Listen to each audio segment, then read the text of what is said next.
from Legion Field in Birmingham, Alabama. It's a Southern Division clash as Baltimore takes on the Barracudas. Hello, everybody. I'm Gus Johnson, and welcome to our coverage of the Canadian Football League on ESPN2. And when it comes to expansion teams, Baltimore set the standard last year as they went to the Grey Cup in their inaugural season, but Birmingham has played close attention to them. They're 3-1, the same record as the Eastern Conference champions. And joining me now, my broadcast partner, Dan Kepley. A good matchup we're looking at this evening. We're seeing a good teams on both sides of the ball. I think Baltimore is coming in here with as well-balanced a team as I've seen, offensively, defensively, and special teams.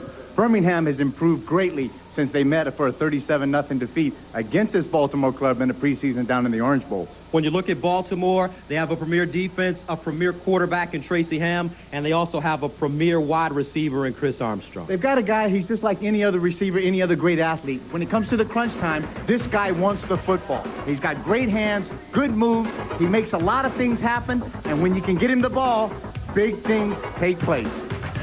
Birmingham, they built their franchise on one man, and that guy has provided a lot of excitement in the Canadian Football League, Matt Dunnigan. Well, when you go out and you want to set up a guy that's going to be the nucleus of your whole team and a leader, and it is going to be a guy like Matt Dunnigan. They came away with 1-1 in the first two games without Matt Dunnigan, but when you have him out there, this man is such a competitor, and he makes so many things happen. He is just a tremendous incentive on the football field. On the sidelines for this Birmingham team, Jack Pardee, a veteran NFL coach who spent time with Houston, Washington, and Chicago. But for him, there's a huge difference between this league and the NFL. Oh, it's an entirely different game. You know, the players now, to me, work harder. They're better condition. They know more about their business. They'll train year-round. But there better be a reason. It's really refreshing to be around the players that we have and the kind of work ethic they have. And that, when I first started playing football, I guess that's the biggest thing that I'm enjoying about the Canadian Football League is work ethic. The players, they're not spoiled. And kept for Jack Pardee and this Birmingham squad, what are the keys? Well, take a look at it now. Matt Dunnigan needs to take control. He's got to have some possession drives, make good first downs. Play disciplined defense against Tracy Ham. You got to contain him. And one part of that, DBs and LBs, stay in your coverage when Ham starts to scramble around back there. And how about for Don Matthews and this Baltimore squad? Well, when you get to Baltimore, then Tracy Ham needs to load all the guns up, use all his offensive weapons, move the ball across the field. Defense is very basic. Get in Matt Dunnigan's face. This defense of Baltimore has to be intimidating. These two teams coming to the contest with identical 3-1 records. Baltimore won the toss. They have elected to receive, and back deep for them, one of the most dangerous return men in the Canadian Football League, and he's only a rookie, Chris Wright. Keep your eye on him. He's number 28 for the Stallions and kicking for Baltimore. Franco Grilla. This is a great thing, like you mentioned. This guy back there, Chris Wright, has really allowed Tracy Ham to come out there and start on some very short playing fields when he goes 1st and 10.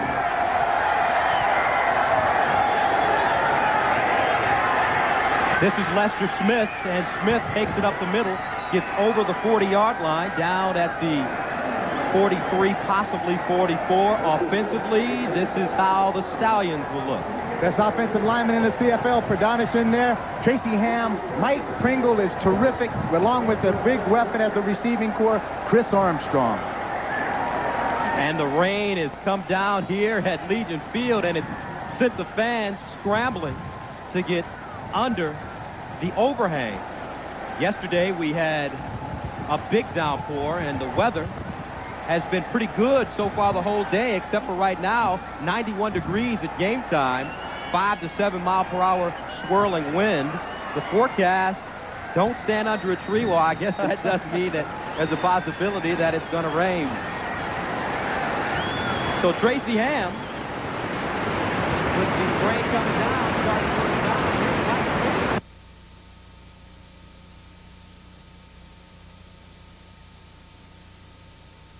starting to work down. We're experiencing some technical difficulties. I'm sure you have deduced that by now. We're trying to get those worked out. There's some storms coming down in Birmingham, and we've temporarily lost our feed. We're going to get you back out to the Barracudas and Stallions game as quickly as we possibly can. But right now, we're going to throw you to some standby programming, and as soon as we get our programs worked out, Actually, I'm just told that maybe we've got this situation straightened out down in Birmingham, trying to get our feed lines back out. And right now, let's go back out to Birmingham right now, and hopefully no more problems for the rest of the night. Peoples with the tackle. Flag down, illegal procedure against Baltimore, but Shante Peoples just comes off the corner with that great speed that he has. Terrific addition to this defense being picked up in the dispersal draft from the Las Vegas Posse team. Procedure, number 16, Baltimore before the snap. First down repeated. And we'd like to say excuse us for some of the technical difficulties caused by the rain. We're at Legion Field in Birmingham, Alabama. The Baltimore Stallions taking on the Barracudas. In the first quarter of play, here's Tracy Ham firing in the end zone. And broken up at the last minute, Eddie Davis there.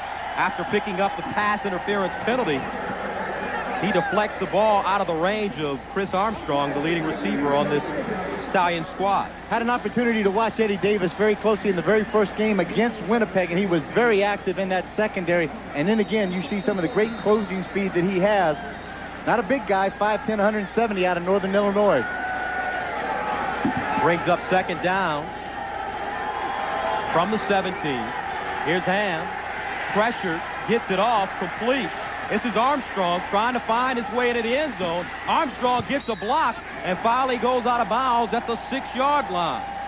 Chris Armstrong, who came into the game with 16 catches, averaging 18.5 yards per reception. Big one there.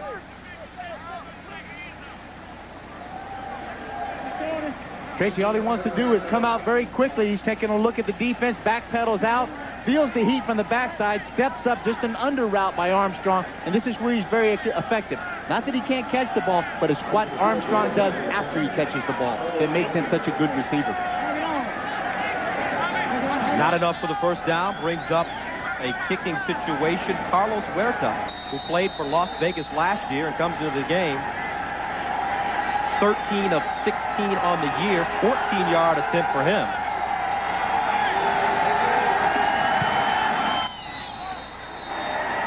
And it's good. So we get our first points of the game courtesy of Carlos Huerta. So with 12 minutes and 19 seconds remaining in the first quarter, the Stallions have taken a 3-0 lead. 14-yard field goal by Carlos Huerta. Baltimore takes the lead 3-0 over Birmingham with 12:19 remaining in the first quarter of play. And that brings on for the Barracudas Matt Dunnigan, who last year shocked the CFL and pro football, throwing for 713 yards in one game against your former team, the Edmonton Eskimos. The Edmonton Eskimos, and he just turned it out, and they absolutely crushed it. Matt Dunnigan, when he is healthy and when he is on his game, is as sharp a quarterback and as good a quarterback as you want to see in any league. And after a rainstorm, I mean, and when I say rainstorm, I mean a rainstorm, it's cleared up here in Birmingham at Legion Field, and Matt Dunnigan will take the field with some pretty dry conditions, operating out of the shotgun on first down. Play action, flips it out into the flats. It's complete. This is Keith Woodside, but he goes backwards and will be down at the 21-yard line. Offensively for the Barracudas, not a bad-looking lineup. They do very well. I tell you what, they got some guys up front. Gibson is the center. He's going to run the show. But the addition of Woodside the last two games has really helped and added some potential and really some good offensive threat, particularly catching the pass out of the backfield. Baltimore's defense is solid. It's as solid as anywhere in the league, led by Alfred Payton. They have a change in the middle. O.J. Brigance is not starting. Griffin is starting in the middle. They play 6 defensive back, and Ken Watson is in the back end. And defensively for Baltimore, they feature one of the toughest defenses in the Canadian Football League. Here we go again. Take a look at this as they line up. Alfred Payton is at their starting left end, and Griffin taking the middle linebacking spot. He will be just an extra nickel defensive back, which makes him the 6th defensive back. And as I said, Ken Watson in the back end. So we have our first punt of the game. Scott Player sending it away at the 50-yard line. This is Wright dancing ahead, but he will go backwards. Big tackle by Mark Ledbetter on special teams for Birmingham. But Wright is a player that you want to keep your eyes on for this game. Already, he's on pace to shatter Mike Pinball Clemens' single-season record for all-purpose yards by almost 300 yards. So they're very happy about him on the Baltimore sidelines for the year. Not only is it important that he's such a big asset on the special teams, but he's such a threat also to give a spot for Pringle or even Drummond out of the backfield. 1st and 10 from the Baltimore 54. Ham out of the shotgun. This is Pringle. Pringle at the 45, and Mike Pringle finally gang tackled at the 46-yard line, but not before picking up a bunch. And Mike Pringle, that's the difference that this Baltimore team brought in the Canadian Football League last year, establishing, Danny, a really good running attack. They had it right from the beginning. They got a basic nucleus again, Tracy Ham, but then they went with a guy, Mike Pringle, as a free agent who could carry the mail, and they got the horses up front that can really open the holes when given time. In 4 games, Baltimore's averaging 183 yards rushing per contest. The passing numbers are down a little bit, but they've definitely made up for it from their ground attack. And here's Ham going to the near side, intended for Culver. Skinny Culver, touchdown Stallions. Shannon Skinny Culver with the touchdown. Here's a guy, Danny, that played 1 game last season with the team and is back this year. Don Matthews said that he had a lot of maturing to do over the year, and he said, go take a year off, come back, and let's see if you can win a starting position. And he's done exactly that. Coach Matthews says he's not there yet of where I want him to be, but he has really progressed and matured a lot since the young fellow that came into camp last year. Did an excellent job of looking that ball in and getting deep. It shows you the speed that Skinny possesses. 3rd touchdown of the year for Skinny Culver. The 5'10", 160-pound second-year player out of Oklahoma State. Carlos Huerta adds the extra point. And with 10 minutes and 6 seconds remaining in the first quarter, Baltimore has taken a 10-0 lead over Birmingham. We'll have more from Legion Field after this.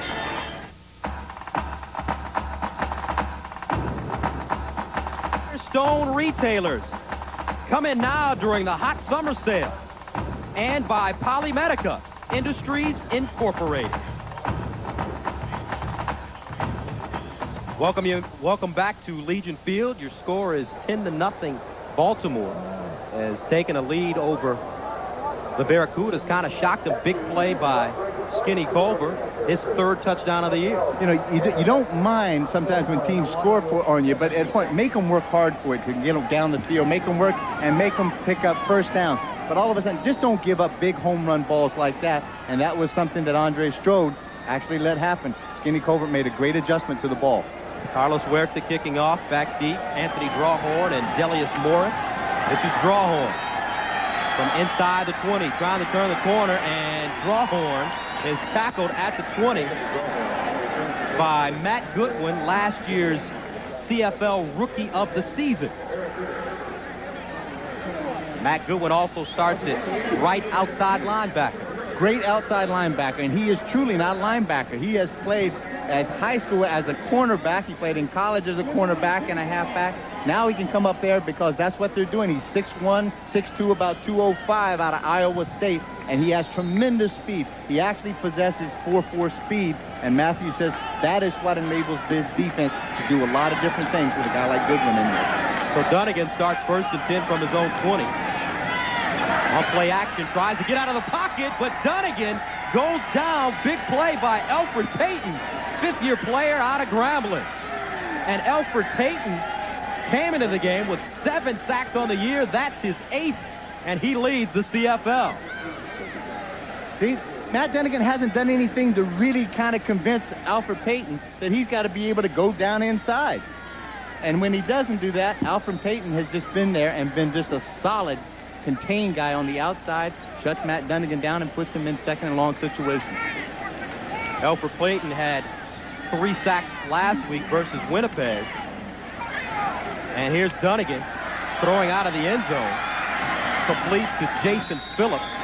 Phillips gets close to the 15-yard line, but it will not be enough for a first down, and that sends on the punting unit again for the Barracudas. So far, the Baltimore defense looking very strong as they begin this game. This has been one of the big assets that this Baltimore defense has done. Even if the offense of Baltimore and Tracy Ham doesn't sputter any, they go out there, they shut down teams 2 and out, and they force them to punt and put the ball back into Tracy's hands an awful lot of times during the course of the football game. Elfrid Payton sacked, the 13th of the year. Stallions are 4th in the CFL in sacks with 13 now. Here's Player out of his own end zone. Wright from the 45. And Wright upended at midfield. His forward progress will take him close to the 50-yard line. Tackle made by Donovan Gann. This is the one thing that's really impressive about these teams is that their speed on special teams. Now let's take a good look at the standings. Calgary, perfect at 5-0. They finished the year last year 15-3, the best record in the Canadian Football League, followed by BC. Meanwhile, in the Southern Division, the 2 teams you're watching this evening, Baltimore and Birmingham, are on top with 3-1 records. First down and 10 for Tracy Ham. Ham going to the far sideline. Incomplete. They were looking for Mike Pringle coming out of the backfield. Eddie Davis breaking up the pass, and it looks like already they're picking on Eddie Davis. Well, I mean, he's a tough guy to pick on. I think he got beat early for a couple of plays. He got a defensive pass interference call against him. But as I said earlier, I saw him play against Winnipeg earlier in the season, and this guy made a lot of plays happen. So if you go to the well too many times against a player like Eddie Davis, he's going to pick one off and send it back the other way. Eddie Davis, a rookie out of Northern Illinois, has 12 tackles on the year. Picked up his 3rd knockdown there. 2nd and 10. Ham rolling out of the pocket. Has some room. Tracy Ham takes it himself. Slides down at the 40-yard line. He comes into this game the CFL's 2nd all-time leading rusher for a quarterback behind Damon Allen, who formerly played for Edmonton and now plays for Memphis. And Ham has put up some solid numbers this year as you take a look at him there. Thing that Tracy wants to do, that scrambling ability, really puts a lot of stress on a defense. It makes them chase him around, it gets them tired, and somewhere around the 4th quarter, it starts to take its toll on a defensive team that has to stay out on the field. Ham picks up the first down. Stallions from the 40. Here's Pringle following his big offensive lineman, Neil Fort, but Pringle is tackled by Angelo Snipes. If he would have been able to break that pressure there, possibly he could have turned that into a big game. One thing that's been really impressive about basically the American-based teams is the ability to play the run. They have great pursuit speed, great intimidation as far as getting down the line, getting off their blocks, getting down, and then making the tackle once they get there. 5-yard gain for Pringle. 2nd and 5. 3 receivers to the far side of the field. Ham underneath, complete to Chris Armstrong. Armstrong should be close to the first down mark as the rain starts coming down once again here at Legion Field. Jimmy Reed with the tackle for the Barracudas.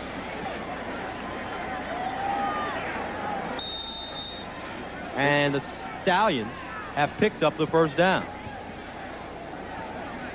Jimmy Reed, a rookie out of Fort Valley State, was all SIAC for Fort Valley State. 1st and 10.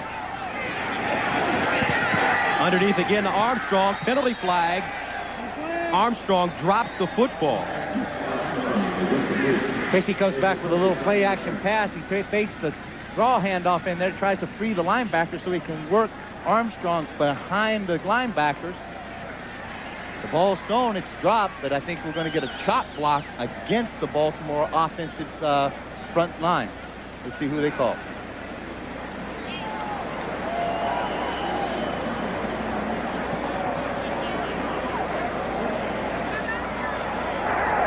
Cut block, number 27, Baltimore.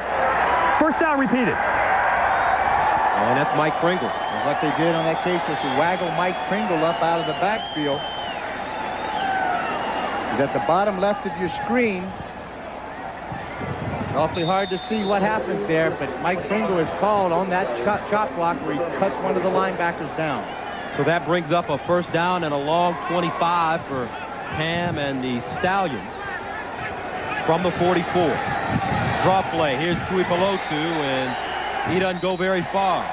Peter Tuipulotu, second-year back out of Brigham Young, is tackled by Steve Anderson. Gains only one, makes it second down at 24. Tuipulotu, one of those kind of guys that has become just a good, solid fullback, but every now and then, Tracy Ham will try to use him to try to surprise the defense. Birmingham was having nothing to do with that surprise and shut it down. Second and long for the Stallions. Ham over the middle, incomplete. Second drop ball today by Chris Armstrong. That one hit him right in the hands. Anthony Drawhorn trying to come up with the interception on defense, and that'll send the punting unit out for Baltimore. Tracy's very contented to just try to dump that ball off on the inside. Looks like they got the man-to-man coverage that they want, and anytime he does that, he feels Chris Armstrong has an advantage of being able to get inside. Instead of the punting unit, they're going to bring on Carlos Huerta to attempt his second field goal of the game. He comes into the contest 13 of 16, 51 yards is his longest kick of the year. This one, a 49-yard attempt.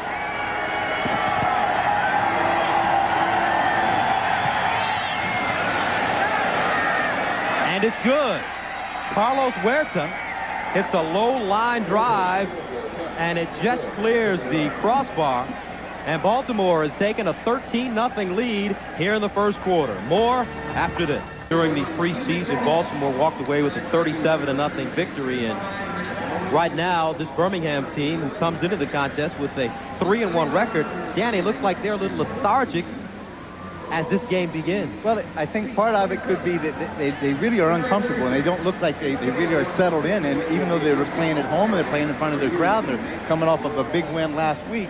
And it's also complicated by the fact, two things on the other side. Tracy Ham running a pretty good offense for Baltimore, and also a defense that's getting after Matt Dunnigan very quickly. So Matt Dunnigan and the Barracudas offense will start from their own 35.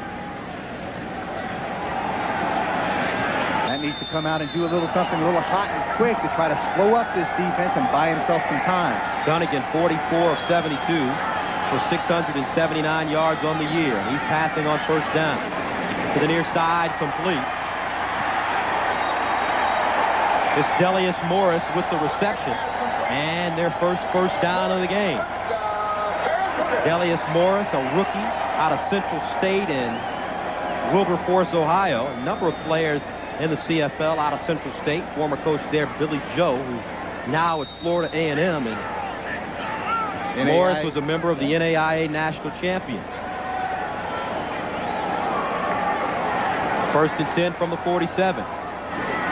Once again, Dunnigan passing on first down, and once again, he has Delius Morris. Morris has 12 receptions on the year for 140 yards. You can see how Matt, he's out there, he's a general. He's just guiding everybody and trying to keep everybody's composure, making sure that everybody is doing their responsibility and running the right routes. That time, Matt Goodwin from Baltimore got right up in Matt Dunnigan's face, but he was able to deliver the ball on the money. Second down, Dunnigan going deep, has an open receiver, Marcus Grant, and Grant is hit at the last moment by Wilkerson. Gary Wilkerson. Defensive pass interference, and take another look. As Grant takes off, he's got great speed, and it's just a streak pattern, and all of a sudden, Wilkerson is beaten badly. He thinks maybe he has some help by the safety, Lester Smith, number 36, and he just runs right up the back of the receiver, and is called, what they're going to call it is unintentional pass interference, which would make it 10 yards from the line of scrimmage, Gus, as opposed to intentional that would be at the spot of the foul. Non-deliberate forward pass interference, number 17, Baltimore. 10-yard penalty, first down. Gary Wilkerson, a veteran of the CFL. He's in his 6th season out of Penn State. Probably a good penalty because he certainly was beaten on the play by Marcus Strand. He really was. He was beaten by a good 3 yards, and had he not made that play, I mean, it's kind of like the guy going in for the layup. If you just go ahead and take the foul, if you don't give up the cheap basket.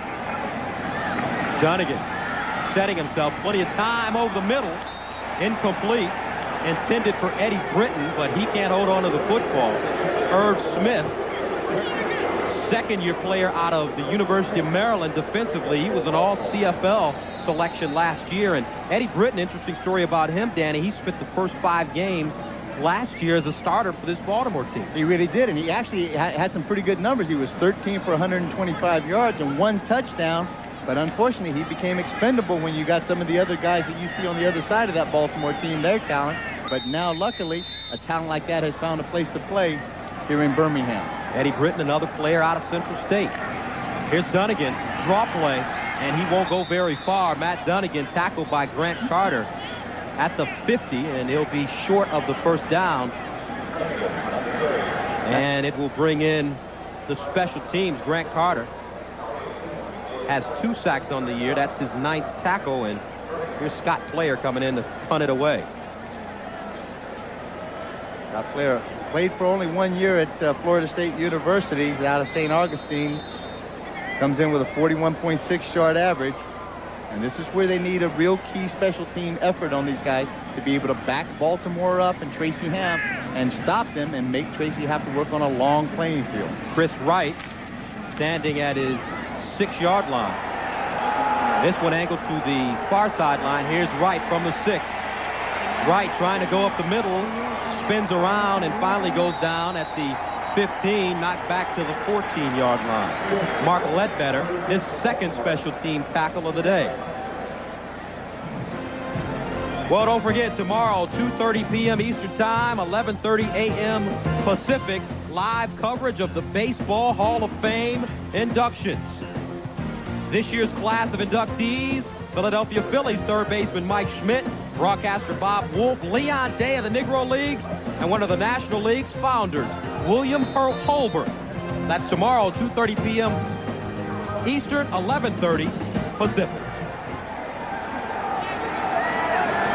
Stallions take over from their own 6, rather from their own 15. And here's Pringle trying to turn the corner, but Mike Pringle will go nowhere as he's tackled by a sea of Barracudas. Andre Strode with the tackle. From the shotgun position, they just wanted to run a little counter trap. And they've got the big horses out in front of him. But Shante Peoples comes out. Good pursuit on the outside, squeezes it down, contains it, turns Pringle back inside. And there's when the attack and the pursuit took place and shut him down. Loss of 7, 2nd down, 15. Pringle over the middle, and it's almost intercepted. Almost intercepted by Jimmy Reed out of his middle linebacker position. V.K. Williams, the intended receiver. Christie's got great vision down the field. He's anticipating trying to be able to throw that ball back behind to V.K. Williams, but he just doesn't get it high enough, and Jimmy Reed has the ball hit him right in the hands. He had a big chance to make a big play, and that's what you kind of need here when you got a young team. When you have an opportunity to do something, make it happen. Josh Miller standing in the end zone, delivers, and this one not a very good kick. Low, taken at the 50. Delius Morris goes down at the 40-yard line, make it the 39. Grant Carter with the tackle. Morris did a good job there. One thing that you shouldn't let happen on short punts like that, let the ball hit the turf, and all of a sudden it can take any kind of bounce. But he does get a good hop, gets the ball straight up the field, and gives Matt Dunnigan some pretty decent field position. 1st and 10 on about the 36. So this time, Birmingham gets the opportunity to work with the short field. Dunnigan out of the gun. Quick pass to Donald Moffitt, and he goes out of bounds at the 34-yard line. run and shoot offense is a very technical part of the offense, and it has a guy like Matt Dunnigan who has to be very clear-headed. He has to make some very quick reads and have a really fast trigger, and that's exactly the kind of asset that Matt Dunnigan has. That's why he's able to put up the kind of numbers that he has so far this year. Courtney Griffin with the tackle gain of 3, 2nd and 7. Here's Dunnigan again to the far side. Has an open man. That's Jason Phillips, and Phillips is ridden out of bounds by Carl Anthony, but not until Phillips picks up the first down. Jason Phillips, one of the most prolific college receivers in the history of college football, broke 5 Southwest Conference records at Houston, and ironically enough, he's playing for his former offensive coordinator, John Jenkins, who eventually became the head coach for the Cougars. 1st and 10 from the Baltimore 20. To the near side, complete. This is Moffitt. Moffitt still on his feet, finally goes down as Lester Smith comes out of his safety position and finally nails him to the grass. So we're at the end of the first quarter of play with Baltimore leading at 13-0, but Birmingham is threatening. Baltimore leads 13-0 as we begin the second quarter from Legion Field in Birmingham, Alabama. Jack Pardee, 18 years as a head coach, and he's coached just about everywhere, from the NFL to the CFL to the USFL, the WFL, and now here in the Canadian Football League. Only man to coach in all of those leagues.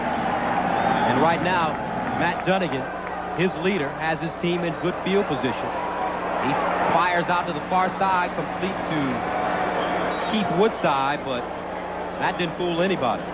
No, it's a really slow developing play where Matt will sprint out to one side, and what he's going to do is trying to catch that defense and get everybody pursuing him, and he turns around, pivots, and tries to throw back a little hitch screen. But this Baltimore defense really impresses me with that team speed that they have in the pursuit to the football, and that's exactly what shut that play down, was great intensity and great speed getting to the ball, making the tackle.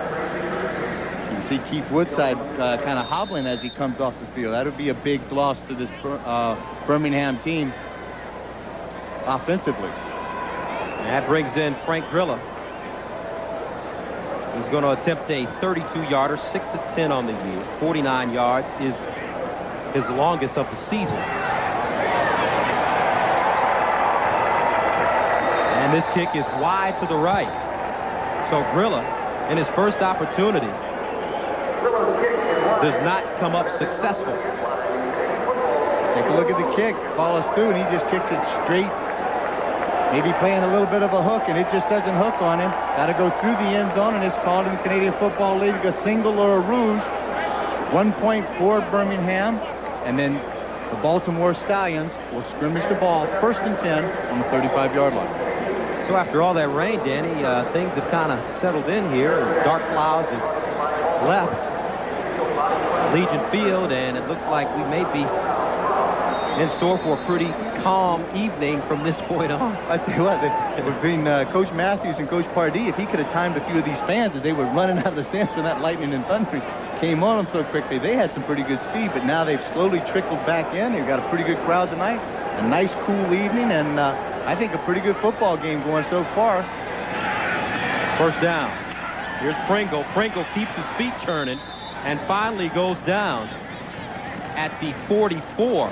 Mike James with the tackle, but Mike Pringle, talking to Don Matthews last year, tell the story about how they got him. A little bit of luck involved. Well, they really were. I mean, from everything that understood, that Mike Pringle just happened to make a call to them. They didn't think that he was going to be able to even make this ball club, you know. And when he got an opportunity to come, he showed his great assets that he had and had the ability to win a starting position.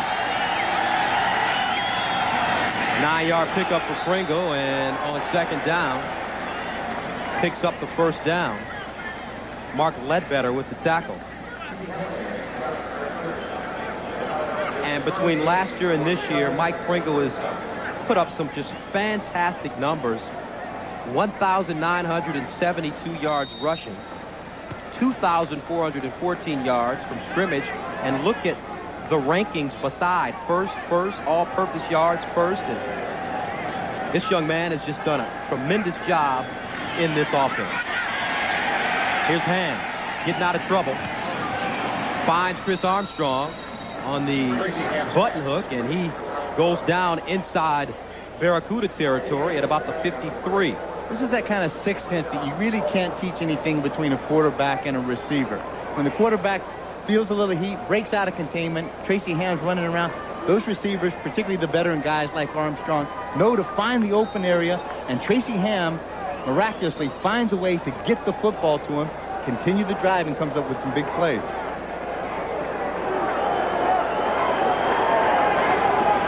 So from the 50, check at the 48. They line up 4 receivers to the far side, give it to Pringle. Mike Pringle bursts up the middle and is finally dragged down at the 25. Anthony Drawhorn was the only thing between him and the end zone. This is what this defense will do when you spread it out across the field. The line of attack and the point of attack is just right there at the line of scrimmage. As soon as Mike Pringle, with that burst of speed, gets through there, he is running straight to the secondary. And Anthony Drawhorn is the only guy that can come up and make the tackle on him before he gets into the end zone.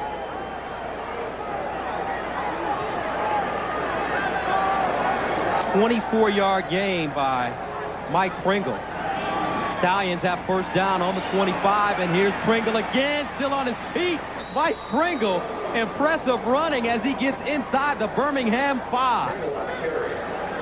Anthony Drawhorn once again having to keep Mike Pringle out of the end zone. Now he's listed 5'9", 195 pounds, and if you ever want to make the comment that this is a back that runs a lot bigger than what he is, he really does do that. He has tremendous power. You can't arm tackle him. You got to come up and put a shoulder into a guy like this because he has tremendous leg strength.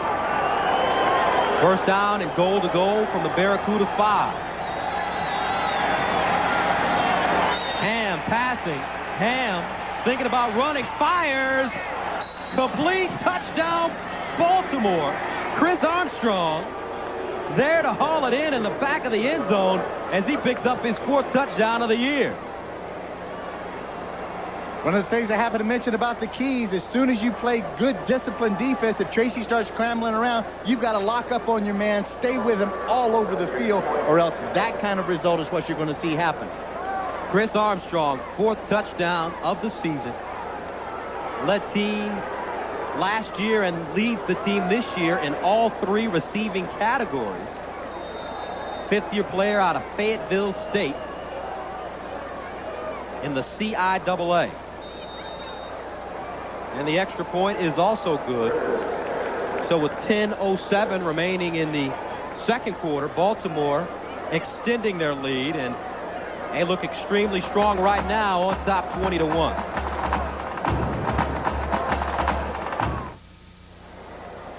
Chris Armstrong, 4th touchdown of the season, 5-yard TD this time, and Tracy Ham did a good job finding him.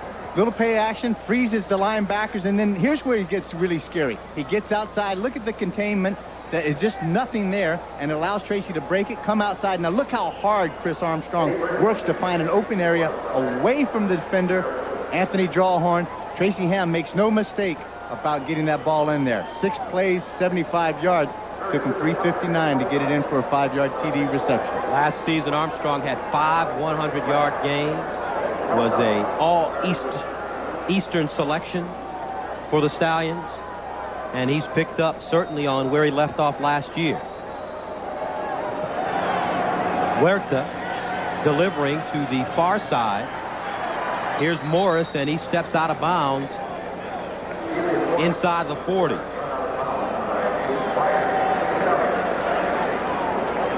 Jason Bryant, the closest Stallion on the play.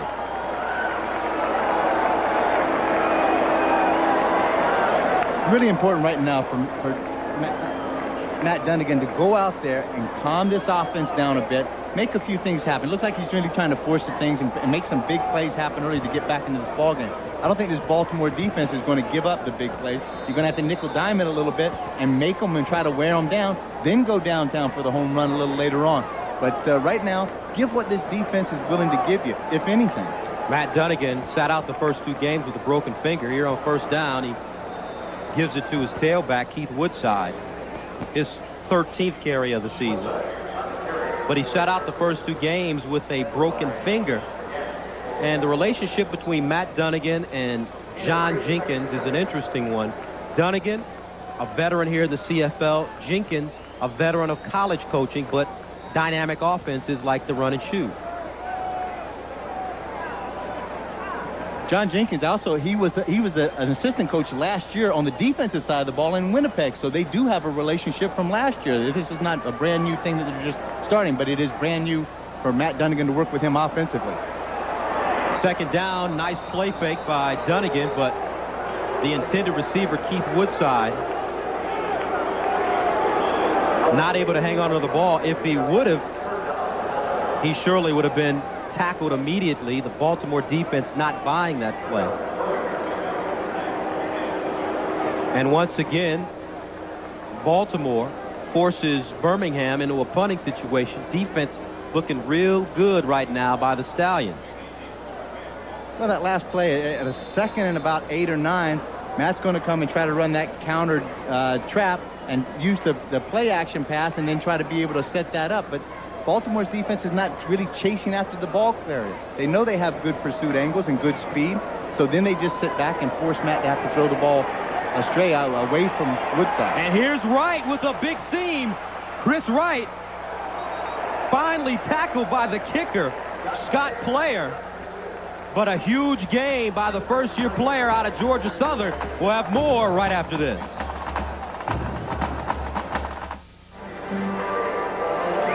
We're back at Legion Field in Birmingham, and Chris Wright came up with a 32-yard punt return, but that will be marched right back down the field.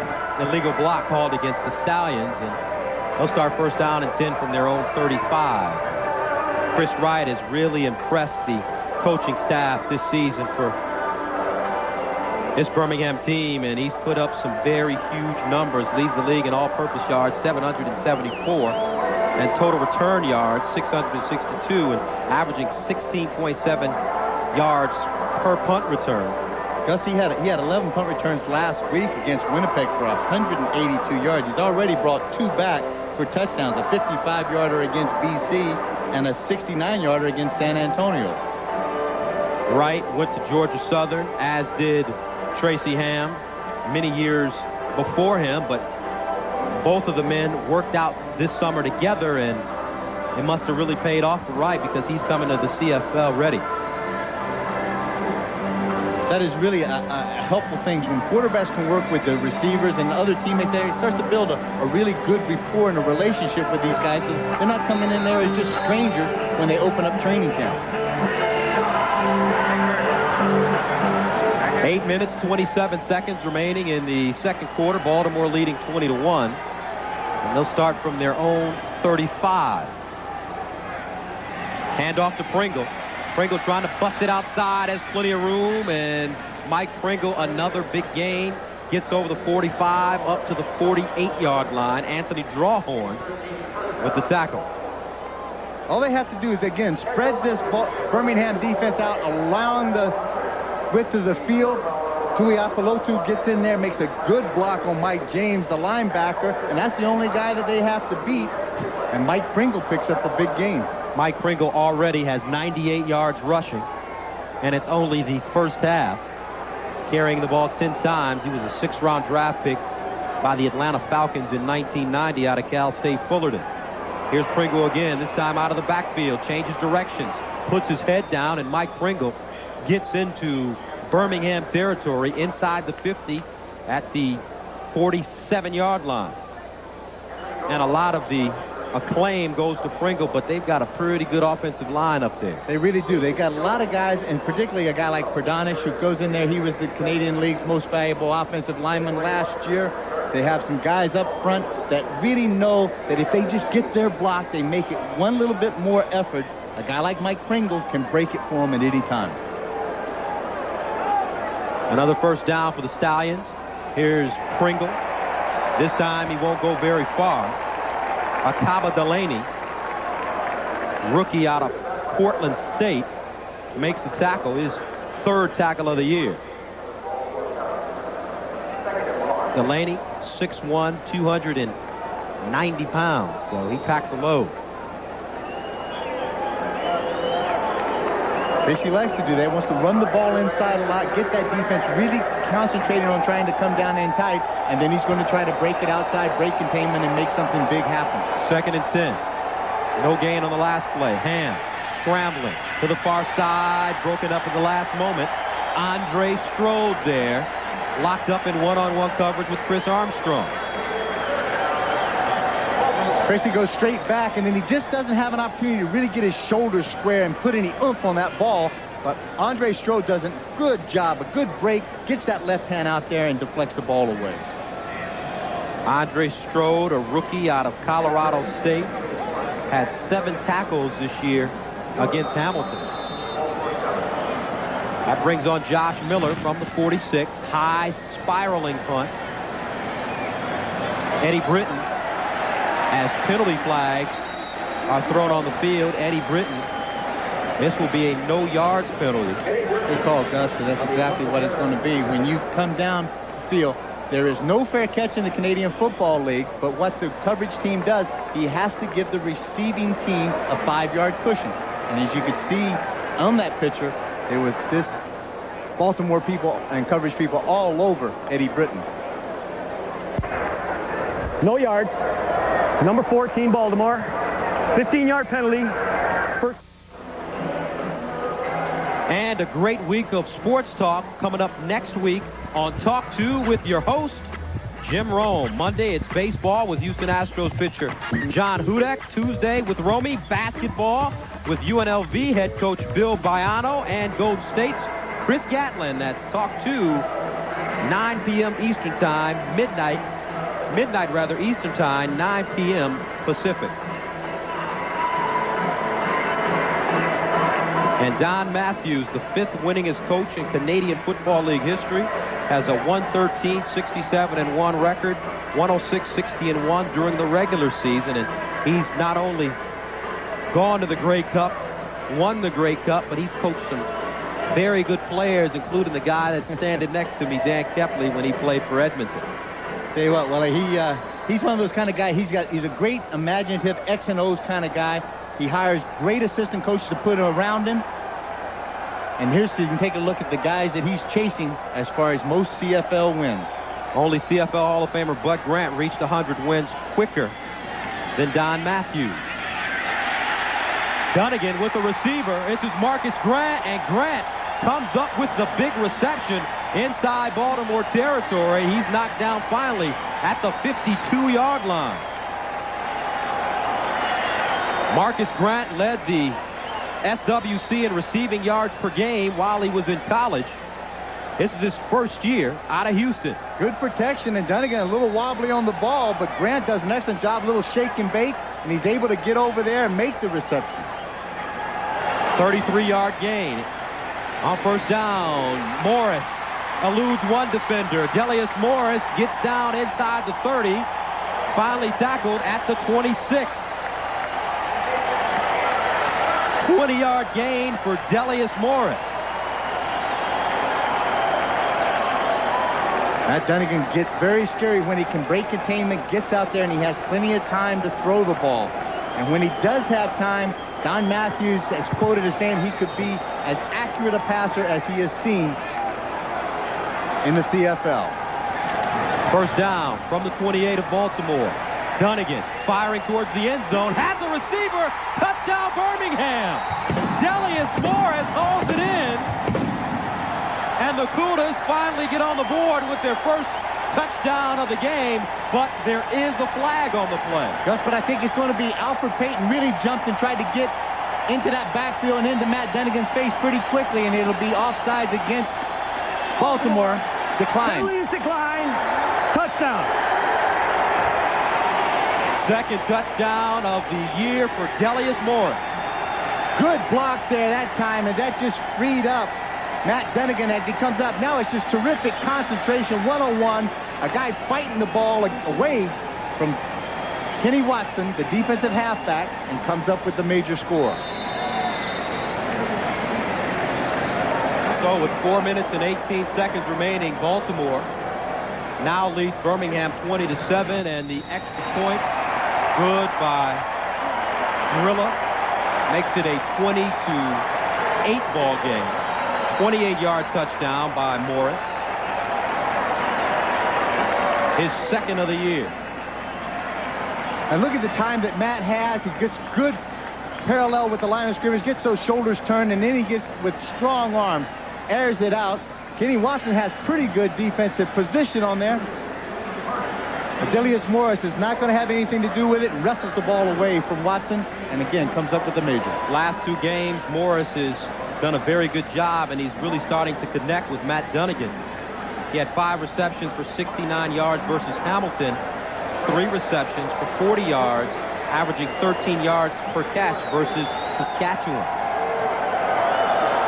And in the Canadian Football League, no lead is safe. There really isn't. I mean, you can get 3 or 4 touchdown leads sometimes, and it cannot be safe. With the last 3 minutes of the first half, the clock will stop after every play, and the last 3 minutes of the ball game. So you get a lot of extra plays in the Canadian Football League, even though it is a pretty daggone fast game with only 3 downs. So the crowd starting to get into this thing now as their team finally gets on the board with a touchdown. Short kick. This is Tuipulotu. And Peter Tuipulotu gets close to the 50-yard line. Gus, that's a real tough situation. I mean, anytime you come after a big score like that, you need to be able to drive that team back deep in their own end if you can. Not a real short kick like that. You're going to have Tracy Ham come out there and again start on a fairly short field. He's 1st and 10 on about the 52-yard line. Keith Woodside, their #1 rusher, is getting tended to on the trainer's table. Second-year player out of Texas A&M. And Tracy Ham takes over from his own 51.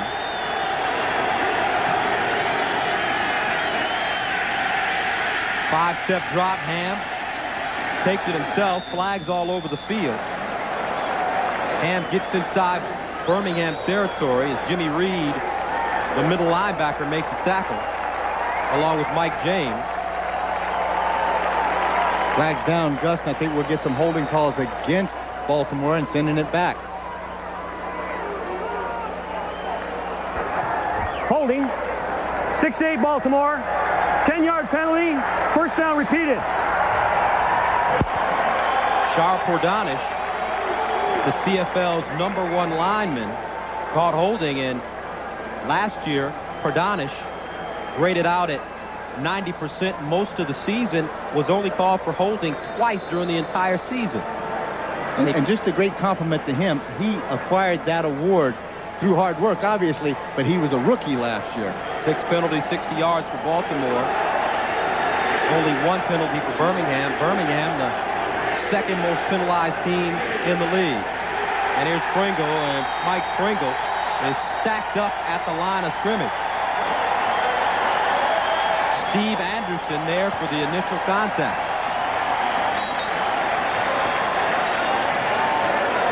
Good defensive play that time by Birmingham. Baltimore comes out 3 receivers to the wide side of the field, and they have a tight end on the left-hand side. That brought in the corner and the halfback, and all they did was come off the corner, get into the backfield very quickly, and they're able to make a good tackle on Mike Pringle for a loss. Steve Anderson acquired in the dispersal draft from Las Vegas, and right now, Baltimore, we're at the 3-minute warning. Baltimore leading it 20-8. In front 20-8 with 2 minutes and 59 seconds remaining in the first half of play from Legion Field in Birmingham, Alabama. And Danny, we've had a chance to spend some time in the city this week. It seems like the fans here are really excited about this brand of football, especially fans in Alabama. They love football any kind of way anyway. These are tremendously knowledgeable football people here. I mean, when you got the likes of Alabama and Auburn around in this area, these people like football. They may not understand the Canadian Football League game right now, but what they do know is they can see effort and they can see athletic ability, and they're seeing a lot of that tonight. 2nd and 21 for the Stallions. Ham under pressure, flag on the play. Ham's going to run it himself, going for the first down marker, and a flag is thrown at the point of contact. I guess this is where Tracy is so dangerous for what you're going to get, I think, and he's going to step out. You're going to get a holding call that's going to bring it back against Baltimore, and then one of his receivers right at the end of that play came back and tried to make a little block, and he clipped somebody. So we got 2 penalties, and it'll probably be the holding call that they'll take. And they'll back it up even further, and it'll make it 2nd and about 30 or so.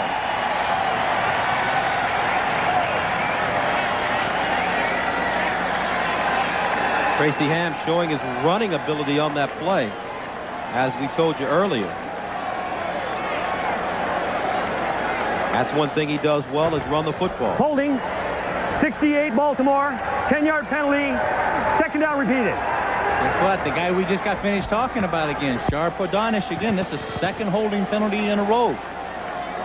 Now, when you see offensive linemen holding, what usually does that mean? Does that mean they're just getting beat, or they're not moving their feet? Is there a technical reason for that? Not really. I think sometimes they're just getting beat, and all of a sudden, if they feel that that's what they have to do to protect their quarterback, that's what they get paid to do, and they might as well take a 15-yard penalty or 10-yard penalty as opposed to letting the guy get a great shot at Tracy Ham or Matt Dunnigan and hit him in the back.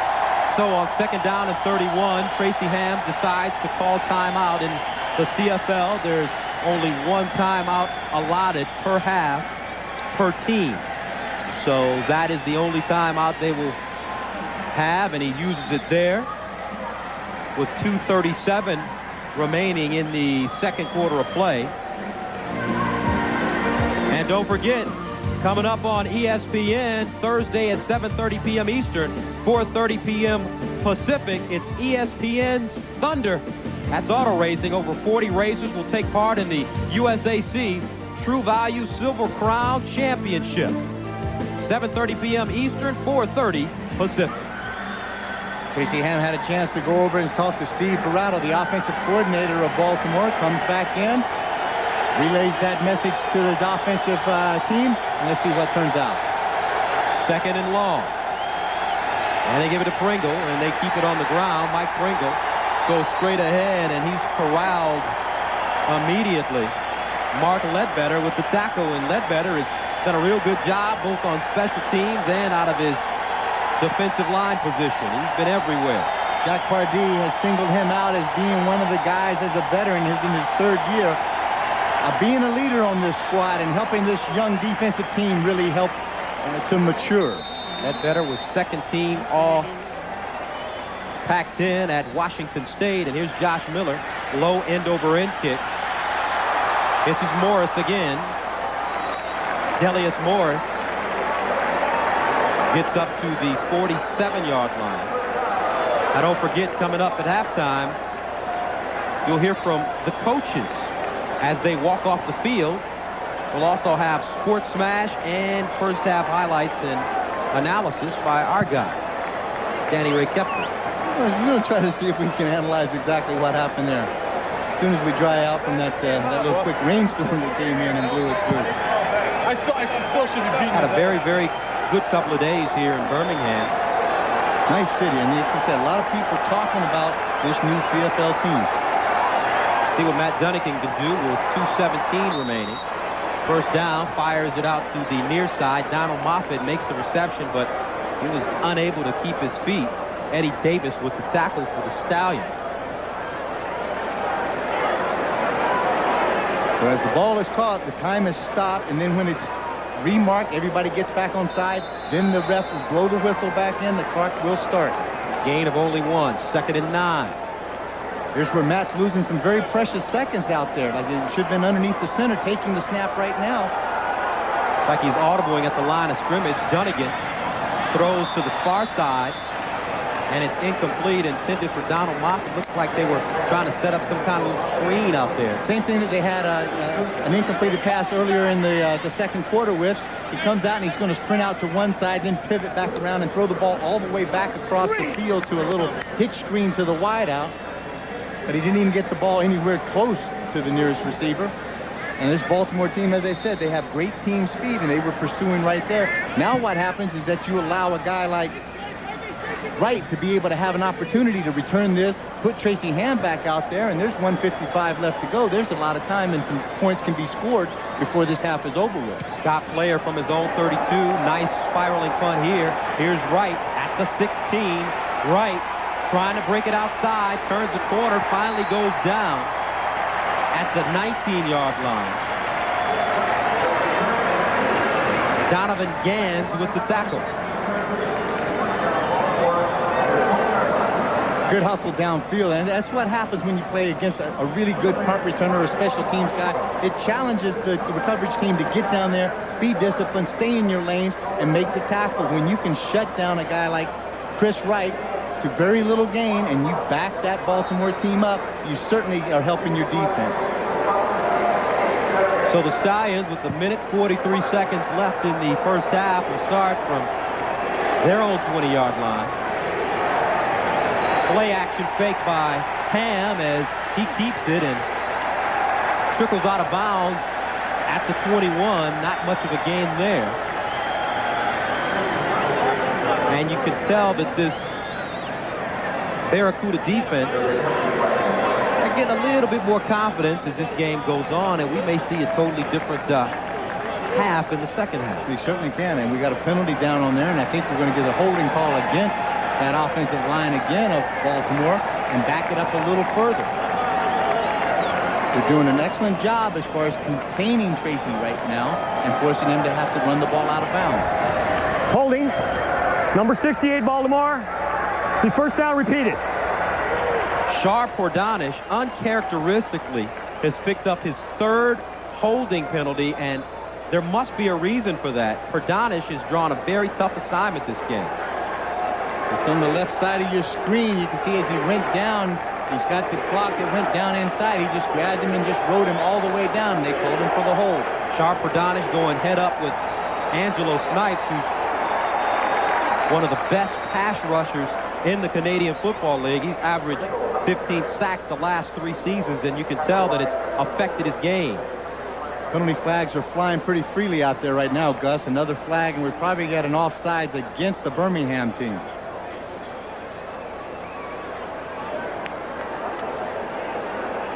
Baltimore came into this game being penalized 40 times for 272 yards. Side. 48 Birmingham. 5-yard penalty. First down repeated. So Mike James from Birmingham jumps offside, and as we told you, Barracudas are one of the more penalized teams in the CFL. They're the second most penalized team. Came into the contest with 55 penalties for 442 yards. Dustin, you're right. I mean, when you're a young club like this, you just can't beat yourself even more. I mean, last week they had 19 penalties against Saskatchewan for 165 yards. That's a lot of turf that you're losing just because of probably lack of concentration and lack of physical effort sometimes. But they've kept the penalties down this week as we have an injured player on the field, Cleveland Coulter, rookie out of the University of Southern California, walks off the field. Coulter played quarterback at USC behind Todd Marinovich. But in the pros, he's been converted to a defensive back.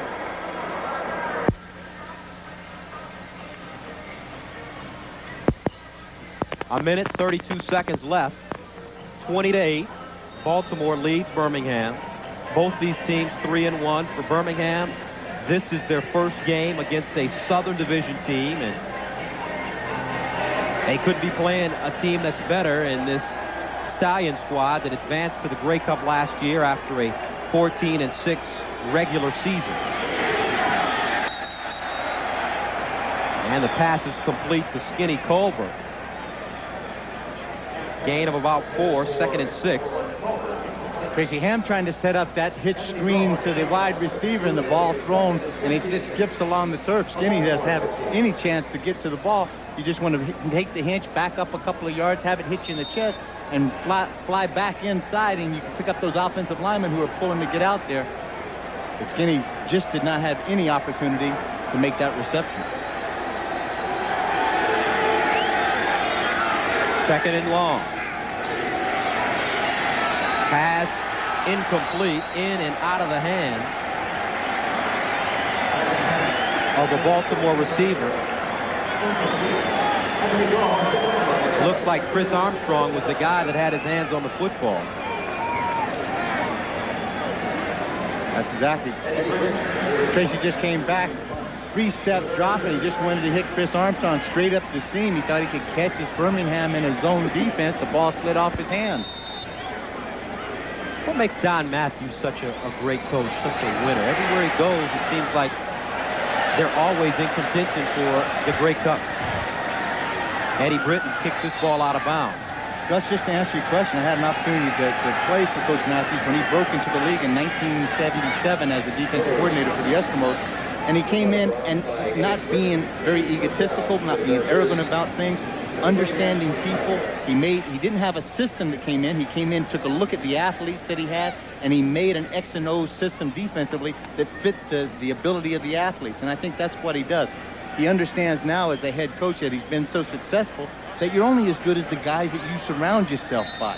And I tell you what, he has surrounded himself by a lot of great CFL talent as far as assistant coaches, but also as a team, he has the nucleus of great CFL experience.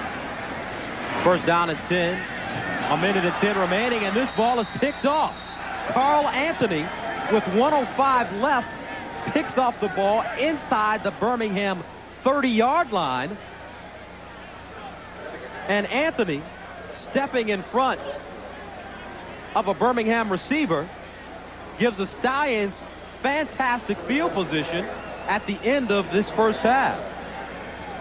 Matt Dunnigan came out just a little lackadaisical when he came out from under the center. And if you're going to throw the out pattern and you're going to throw it, the one place you don't want to throw it is behind the guy, because when that defensive back makes his break, he's going to make a break on the ball, trying to go underneath it to get his hand on it. And that's exactly what Charles Anthony did. The ball was thrown behind him, and he was able to get both hands on it and come up with the pick. Second interception of the year for Anthony. He's played with Saskatchewan and Calgary. Here's Ham as a receiver. Incomplete. Intended for Robert Drummond, the second-year player out of Syracuse. Drummond spent time with the Philadelphia Eagles out of the National Football League. And he was open here. Incredible athlete, 6'3", about 215, runs a legitimate 4.4 40, and they put him out there as a wide receiver. He's listed as a fullback. Let's listen to the penalty. 61 Baltimore, 10-yard penalty, first down repeated. That's John James called for another holding penalty, and obviously the defensive line from Birmingham has been giving these Stallions a whole lot to think about up front. Across the board, you're right. Angelo Snipes, Ledbetter, Anderson, Shante Peoples. These are guys that are quick and powerful, and they use their speed, and they force those big offensive linemen to have to move their feet or grab them and take them down. So the 10-yard penalty makes it first and 20. And Ham going over the middle again and led this receiver too much. Intended for Skinny Culver.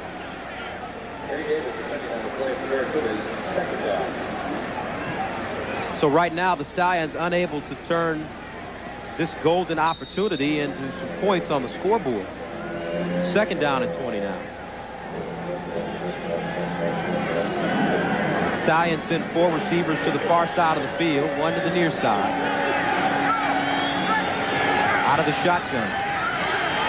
Here's Ham throwing up top. Jump ball, and it's knocked away. Intended receiver is Culver.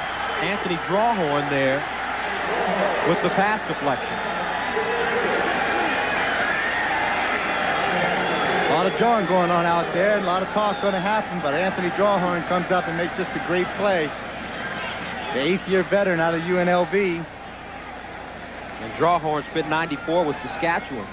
Also 3 years with Ottawa and BC. Just a jump ball as he's handling the deep fourth in the back of that zone. makes him have to throw the ball up high, and as it goes up high, there's a good look at Anthony Jawhorn. 30 years old, his 8th season, as I said, at the University of Nevada, Las Vegas. Number 4, Birmingham, first down. Costly penalty there by Andre Strode. Unnecessary roughness. Gives Baltimore good field position and also a first down with the ball now spotted at the Birmingham 24, 43 seconds remaining. See, that's just a loss of concentration. Andre Strode is there. Now they get into a little pushing and shoving, and now he comes in from the back. It's like the second guy in on a hockey fight. You're going to get the penalty.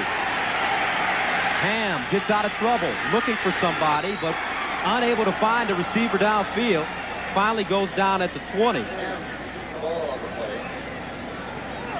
Shante Peoples there for the tackle. He was definitely in hot pursuit. Peoples was the second player taken in the dispersal draft by Birmingham as he came over from Las Vegas. Had 14 sacks as a rookie with Las Vegas, which was 4th in the CFL. 2nd and 6. Here's Ham again in trouble. This time he takes it. Plenty of room. Ham, and he gets out of bounds at the 11 with 19 seconds left on the clock. Ham keeps the ball. Defending on the play for the Barracudas. Here's where Tracy shows so much of his experience and his scrambling ability when he scrambles now, as opposed to when he was a younger quarterback. He would scramble to run it, put his head down, and try to run over people. Now as he scrambles, his eyes are open. He's focusing downfield. He wants to look down there, see if he can make anything happen. If he can't, then he's going to do it on his own, and he has the presence of mind to jump out of bounds and stop the clock. Stallions need to get to about the 1 for a first down. 18 seconds left, and it's incomplete. Intended for Robert Drummond coming out of the backfield. Makes it a 2nd down. David was defending on the play for the Barracudas. Give me 2nd and 10. Baltimore. 14 seconds remaining on the clock. Interesting play selection there by Tracy Ham. And not a very good throw. This is a situation, again, he's in the shotgun formation. Going to look for maybe man-to-man coverage and look for the scrambling to Tracy Ham. Ham going in the end zone. Wide open receiver. Touchdown Stallions. That's Chris Armstrong, his 2nd of the game. Chris Armstrong working well on Eddie Davis, and he gets into the end zone. 26-8 your score now. Big break. Tracy Ham has all the time in the world to throw the ball, and as Armstrong makes the break to the out, there is nobody there to get in his face, and it's an easy pitch and catch for the Baltimore Stallions. 4 receptions, 42 yards for Chris Armstrong. Extra point attempt by Carlos Huerta is good. And in crucial situations, there is no question that Chris Armstrong definitely wants to see the football. I believe in myself, and I think that my teammates, as well as the quarterback, believes in me that I will make the big catch if it comes down to that. And if the ball, if there has to be one pass thrown, you want it to be thrown. And Chris Armstrong, who was in training camp with the Washington Redskins, was released, and Tracy Ham went to Don Matthews and said, Coach, there's a pretty good player down in Washington that's looking for work, and I've played with him and worked with him before. It will be to our benefit to give him a look. Don Matthews invited him up, and he said, hey, if Chris can still run, we'll give him a shot. And Chris came into camp, ran a 4.4, and the rest, as they say, is history. Maximum protection, the backs are staying in, and that allows Tracy Ham all that kind of time to throw the ball. And one-on-one, Chris Armstrong is as good as anybody else in this league at maneuvering the defensive back exactly where he wants to go and getting open. 6 plays for 29 yards. It only took 59 seconds for that 11-yard touchdown reception by Chris Armstrong. So Birmingham, after coming on a bit in the 2nd quarter, they will go into halftime trailing 27-8, barring a last-second touchdown. Here's Morris. Trying to get outside, and Delius Morris goes down at the 47, making the 48. Alfred Payton there. And there's only 1 tick remaining on the clock. So this will be the last play coming up of the first half. Gus, all that was set up by the unnecessary roughness that took place by Andre Strode on that continued the drive. It was going to be 3rd down, forced Baltimore into a field goal situation. They get 1st and 10, and when they get that kind of opportunity back to get the ball in the end zone, Tracy Ham doesn't make many mistakes. And hopefully as the Barracudas go off the field, we'll get an opportunity to speak with Coach Jack Pardee. And I'm sure he'll want to get in the locker room quickly, especially with his team down 27-8. Here's Dunnigan under pressure. And Dunnigan will have to run. This is the last play of the half, and Matt Dunnigan finally tackled. And that will be the end of the first half, with Baltimore safely in front of Birmingham 27-8 in these two teams' first ever regular season meeting. And Danny, we talked about what happened during the exhibition season, and it seems like that's carried over for this Baltimore squad against Birmingham. Well, what they did, I think that the Birmingham team is a better team than they showed in that 37-0 loss at the preseason game.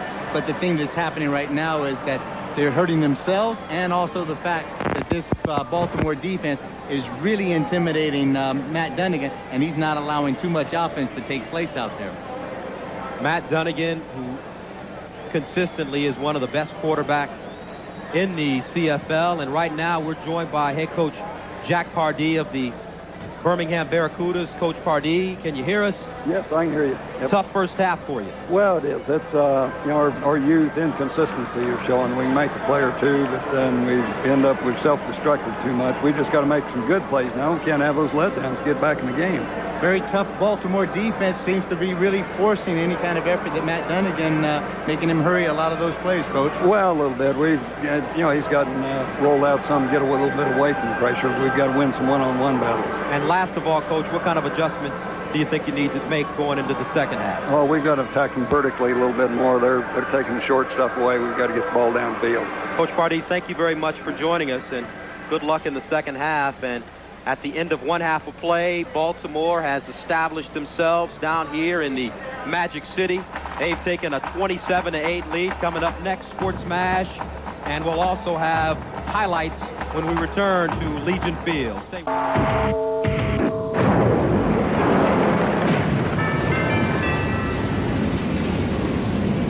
This is the halftime edition of the Smash. You're checking out Baltimore and Birmingham, another traditional CFL war. Okay, so the tradition's just 1 year, but it is a battle. Toronto taking on Pepper Rogers' Memphis Mad Dogs, and let's go to Memphis, mama. Damon Allen keeps it himself, and marks his little brother's going to pick himself up 17 yards. He's carried it twice for 32 on the evening. That sets up Donald Igwebuike, the former Viking, the former Buck, the former Clemson star, buries it from 33 out. 3-0 Mad Dogs, and we interrupt this program for stupid pet tricks. It's the Canine Football League retrieving the tee there for the Mad Dogs. Later, it's Igwebuike from 30 yards out. Donald just a bit outside, but in the CFL, it's sort of like getting a fabulous parting gift on a game show that is a single because it was not returned out of the end zone.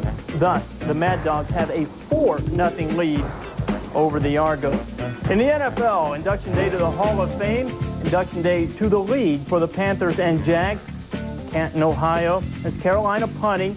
We've got them in the dark. We've got Jacksonville in the white, and that is the former Heisman winner, Desmond Howard, and Desmond's doing it. Desmond's loose, and everyone's toast. Desmond's gone. 66 yards. Jacksonville up 7-0. We're tied at 7 now.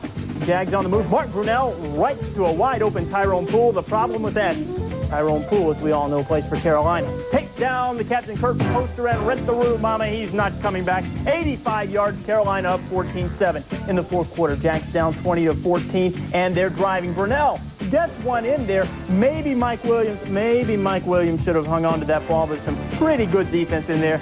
And the Panthers come up with their first win in their first game. They're 1-0. That's batting 1,000. 20-14 the final. John Casey, a couple of field goals that provided the difference. A couple of other NFL preseason games. Dallas Aikman to Emmitt Smith. We've heard that before, 7 yards. And just like the Super Bowl, the Cowboys jump to a quick lead. And Jason Elam has a field goal as Mike Shanahan makes his Denver debut to give the Broncos a 3-0 lead on the 49ers. The A's Ariel Prieto knows about non-support. Castro didn't give him much when he fled Cuba, and the Oakland Bats aren't giving it to him now. Only a 1-3 record, but a sparkling 2.45 ERA. At least he had a 2.45 ERA. A's and Blue Jays, that's Alex Gonzalez. Prieto. Thank you, sir. May I have another? Deep part of the yard. 6-0 Jays. Gonzalez asks for another. He gets another. He knows it's gone. So does everyone in the yard. The Blue Jays built a 12-run lead at one point, and they're having a good time. Tony La Russa, meanwhile, is not having a good time. John Olerud draws a bases-loaded walk, and Toronto just goes on to annihilate Oakland. Even though the A's did score some runs late to make it look a little bit closer, it looked like a CFL football score, in fact. 18-11 the final. Prieto threw 2 innings, gave up 9 runs, and his ERA zoomed to a robust 4.92. Elsewhere in the American League, White Sox in Baltimore and Detroit over Kansas City. Now that score is 3-0. California has an RBI from Gary DeSarcina. It's 1-0 as they play in the 5th inning. Moving along down the American League scoreboard, it looks like this. Next page is New York and Minnesota. David Coe making his first start for the Yankees. Mike Stanley has rewarded him with a 3-run double. Ruben Sierra among the Yankees touching the plate on that hit. It's 3-2 as they play in the 5th. Jose Canseco has an RBI single for Boston. That has them on top of Texas 1-0. Cleveland and Seattle do battle a bit later. The Tribe snapped a 3-game loser, beating the M's on Friday night. They call it the football capital of the South, but Baltimore's being a rude guest. 27-8 back with the smash in a bit.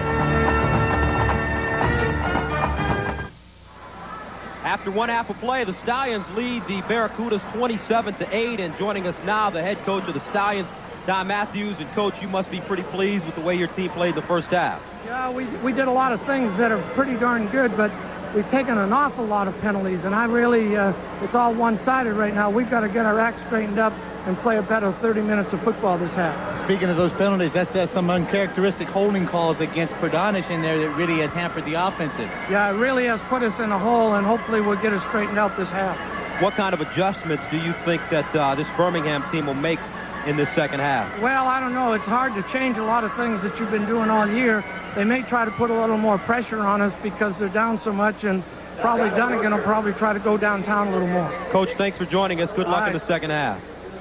Don Matthews, the head coach of the Baltimore Stallions, and it's a 27-8 game in Birmingham. They're looking good. Baltimore, they're looking good, and here are some of the highlights in the first half. Tracy Ham sits back, and when you have that much time, he goes downtown to Shannon Culver. Big play, makes a great adjustment to the ball, comes up for the first major score for Baltimore. Meanwhile, Chris Armstrong, it was also a big game for him, Kep. He certainly did. You see, as Tracy Ham, he keeps looking, he breaks containment, gets outside, and Armstrong's worked with Tracy over and over the years, and he knows just to find the open spot. Tracy Ham does a great job getting the ball into him. Birmingham struggled at the very beginning, but in the second quarter, they finally got something going with Delius Morris. Excellent move this time of Matt Dunnigan getting outside again, breaking containment. Then it's just a one-on-one personal battle with Morris winning that battle for the major score. But the first half, the story, Chris Armstrong, especially towards the end of the first half. Well, you just look at the time that Tracy Ham has, and anytime he gets that much time, you're asking a lot. And when it does happen like that, Armstrong comes up big. Tracy Ham threw another touchdown. That is his 9th of the season. And Chris Armstrong has picked up his 5th touchdown of the year. Tracy Ham looked good in the first half, and also one of the big things that has helped this Baltimore team lead by as much as they're leading now is the effectiveness of Mike Pringle. Mike Pringle has done a good job rushing the football, and it's shown in the statistics. Well, what Tracy does, I mean, he has a tough job out there of being able to spread that ball all the way around, but you look at the way it is. 16 first downs that they have, so only 6 for Birmingham. The time of possession is really a key thing. As long as you got the ball, you can put points on the board and make things happen. Passing yards, 110 for Baltimore, 108 for Birmingham. uncharacteristic of Matt Dunnigan. This Barracudas team is averaging over 300 yards passing per game, and Matt Dunnigan is going to have to make some kind of adjustments during the second half from where we sit. What do you think he's going to have to do to get on track, Dan? Well, he has to come out and maybe take exactly what this defense is, be consistent with picking up some first downs, some possession drives, and more importantly, he's going to have to take some real guidance from the head coach, Jack Pardee, and maybe what Jack Pardee can see from the sideline of how he's going to help this offensive team and scheme get moving down the field. Matt Dunnigan, as you take a look at him and this Birmingham team getting ready to go back out on the field, and they will be on offense to start the second half of play. Dunnigan, broken finger in the first 2 games of the year, was forced to sit out. He suffered that broken finger during the preseason, and now he gets ready to go back onto the field. This Birmingham team 3-1. This is their first Southern Division game against the Eastern Conference champion Baltimore Stallions, formerly the Baltimore CFL. So we begin the second half. This is Delius Morris. Morris to the near side, finally ridden out of bounds at the 23, and he gets up slowly. Chris Wright with the tackle for Baltimore. So the Stallions and the Barracudas beginning the second half from Legion Field. Barracudas get it on their own 29-yard line, first down and 10. And usually, by hanging around people such as yourself, you've told me that the first 3 or 4 minutes of the third quarter, it tells you, in a sense, how things are going to be mapped out for the second half. Well, I think you can. It really is. It's crucial that all of a sudden on both sides of the ball, Matt Dunnigan wants to come out and set the tempo and make something happen and show some positive things happening for their offense. On the other side of the ball, this Baltimore defense has had some pretty good success so far getting in Matt Dunnigan's face, shutting him down, and causing him and forcing him to do things. So this defense is going to get after Matt and play exactly the same way that they did in the first half, try to force some errors, force him into making some mistakes, and not giving up anything big. Jason Bryant, the injured Stallion, as he gets to his feet, looks like he's having problems with possibly an ankle, but he limps off to the sideline. Bryant, a first-year player out of Morehouse. You can take a look at that right hand of his already. He's got a big cast on it where it's obviously telling you that he's got either some problems with broken fingers or I don't think that would be a broken wrist, but with the part of the hand problem. And that's tough enough as it is to try to get down there and make some tackles when you only got one claw. Bryant, a political science major at Morehouse, wants to become a lawyer after his football career is over. Had a 3.2 grade point average while in college. First down and 10 from the 29 for Dunnigan. Let's see on this first series of plays, Gus, if Matt Dunnigan comes out and changes any kind of philosophy that he may have had in the first half. And here he is rolling out. Dunnigan has an open receiver. This is Ted Long. And Long slices his way up close to the 50. Finally stopped at the 47. First down for Ted Long. Now watch his Matt. He just fakes it, and then he's going to come out there on the naked bootleg all by himself. Long is going to fake like he's going to go down on just an end pattern, and then he comes back out, and so he's creating separation away from the defense. Matt Dunnigan makes sure he gets the ball into his face. First down from the 47. Dunnigan passing again. Incomplete. In and out of the hands of Jason Phillips. Phillips, if he would have made that catch, Danny, he could have ran a long way because there was nobody in front of him. It certainly looked like Irvin Smith made a great break on the ball, missed the ball as it comes underneath. Dunnigan lays it out there. Now, this is a very catchable pass. There's nothing behind him at all. That's Charles Anthony, I should say. Correction, the halfback makes the play underneath the ball. The ball goes up over top. He just loses concentration by Ted Long. Second and 10. Dunnigan going downfield, incomplete. Perfect defensive coverage by Irv Smith, running stride for stride with Eddie Britton. This is kind of uncharacteristic, I think, of Matt Dunnigan from what I know about him. He comes out there, he has a real good, successful 1st and 10 play, picks up a 1st down and comes back again. Then he wants to go downtown like he's really impatient. He wants to make something happen quickly. But Matt knows, and he's been around long enough, that, you know, you got to nickel and dime and work this thing down and keep the ball in your hands a little bit, because Baltimore is too veteran of a ball club to be able to give up those big home run balls. Scott Flair, standing at the 32, is 6 punts today, averaging 43 yards per punt. Gets this one off. Here's Wright at the 18. Chris Wright receives the block. Turns it upfield. And Chris Wright finally goes down at the 27.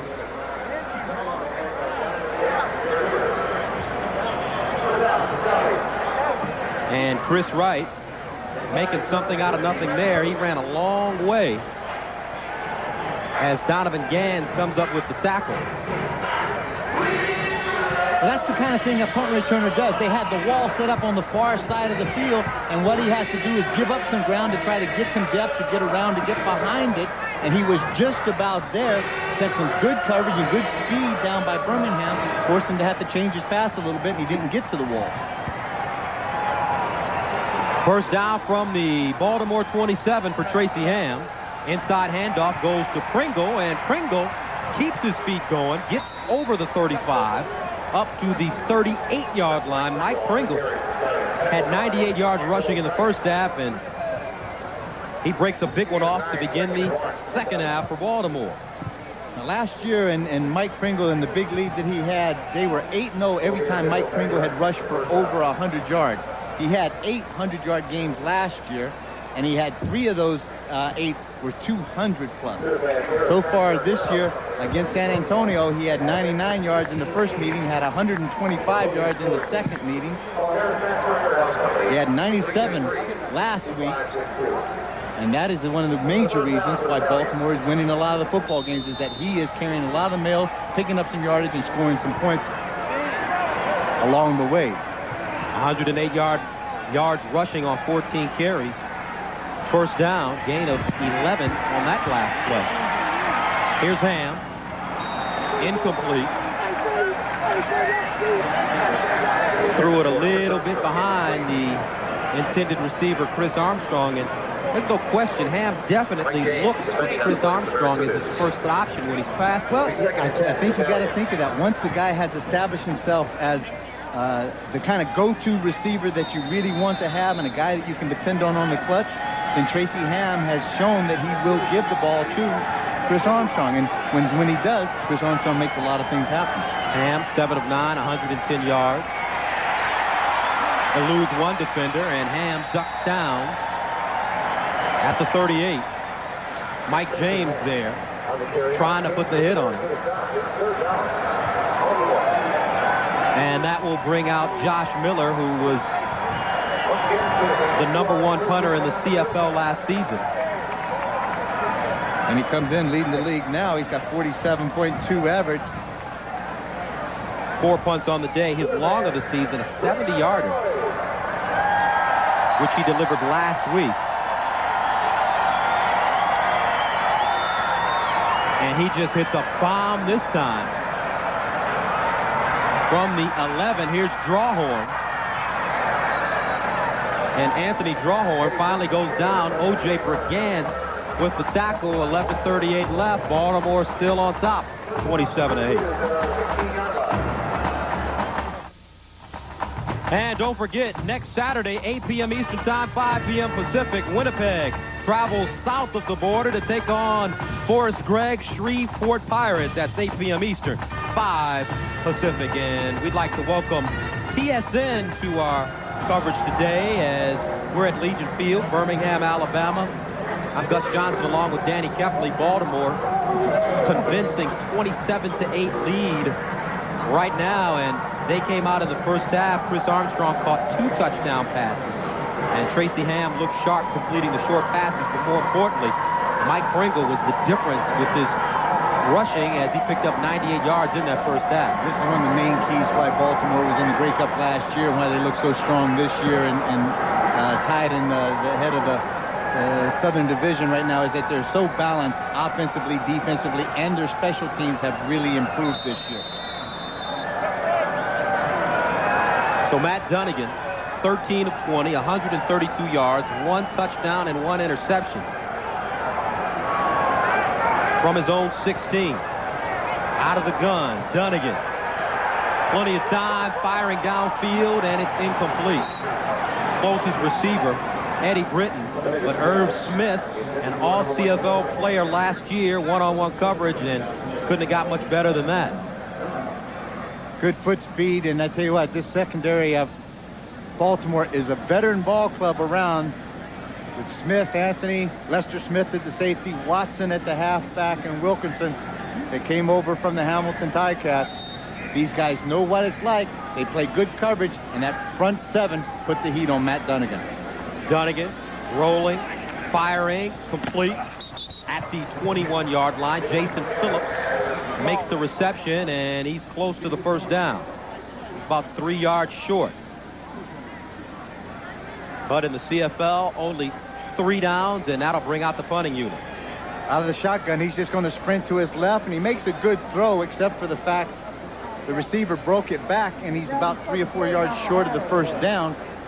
That just comes from no production on the 1st and 10 situation. It puts Matt Dunnigan in a very tough 2nd and long, and this is an experienced veteran Baltimore defense that is willing to play, and they'll give you 6 or 7 yards. They just won't give you the first down. Once again, we'd like to welcome the viewers from TSN who are watching the Toronto-Memphis game. 4-2 is the score. Toronto leading Memphis. Kind of a baseball score there. And they're at halftime of that contest. Here's Chris Wright going backwards. Great punt by Player. Wright turns it upfield.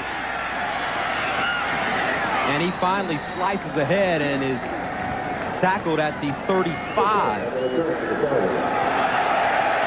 Chris Wright continuing to run the football well. Don't forget, Monday, 9 p.m. Eastern, 6 p.m. Pacific. It's Roller Hockey International. The Orlando Roller Gators versus the Montreal Roadrunners on ESPN2. That's Roller Hockey Monday, 9 p.m. Eastern Time, 6 p.m. Pacific on the Deuce. You probably would have been a pretty good roller hockey. You're crazy linebacker, so. Well, you may, but I think to be a roller hockey player or a skater, it means you got to let go of the boards. And I ain't letting go of the side of the boards now. Because it's not. Wait, you mean? It is not a pretty sight. I can tell you this right now. I'll tell you. We have a disqualification. Number 56, Baltimore. Play, first down. Alfred Payton, who leads the Stallions in sacks, has been thrown out of this game. Payton, 5th year, out of Grambling, played for the legendary coach Eddie Robinson. Very nice guy off the field. Something must have gotten into him, and he has been kicked out of this game. There is an injured player on the field. And he was the Eastern Division's Player of the Year in '93, and as a defensive player, I tell you what, he brings a lot to the game every time he gets out there. He's very vocal. He's a physical player. He's very animated about what he does. And when he does get out there, what he does best is sack the quarterback and chase him down. And he has done it extremely well in the CFL. One of the rules up here on the disqualification, you have to leave the bench and the sideline. Steve Henley, the injured player, and he walks off on his own. And the Barracudas announced a roster move today. They signed Henley, who's a rookie, out of Mankato State. He replaced Byron Gross, who was released from the team.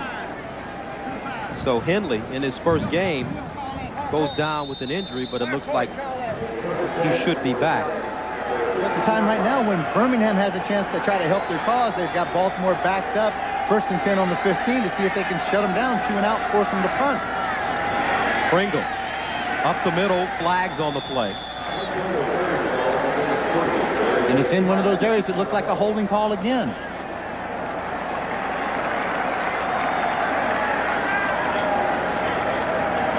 Find out who it's on, will you? And Alfred Payton has been disqualified from the football game after picking up his 8th sack of the year. Holding. 61 Baltimore. First down repeated. So already in this game, Sharp Donish, who picked up only 2 holding penalties all of last season, he's gotten 3 holding penalties today, and John James picks up his 2nd holding penalty.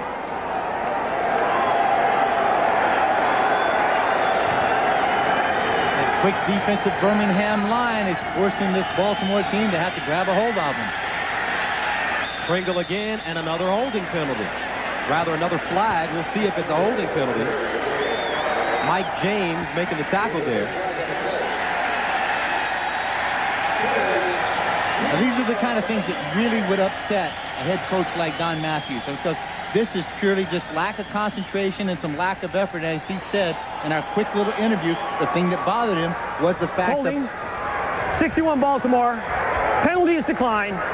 2nd down. We have a hurt man on the field. John James again. 3rd holding penalty of the game for him. Also 3 on Sharp Donish, the CFL's most outstanding lineman last year. And the ball continues to move backwards towards the Stallions goal line. Baltimore having to make a few changes with their offensive line due to the injury to their veteran center, Nick Subas, that is in there. And you can take a look. Tracy Ham is very slow getting up, getting looked at the medical staff from the Baltimore Stallions. Tracy Ham completed his degree in sports management during the offseason.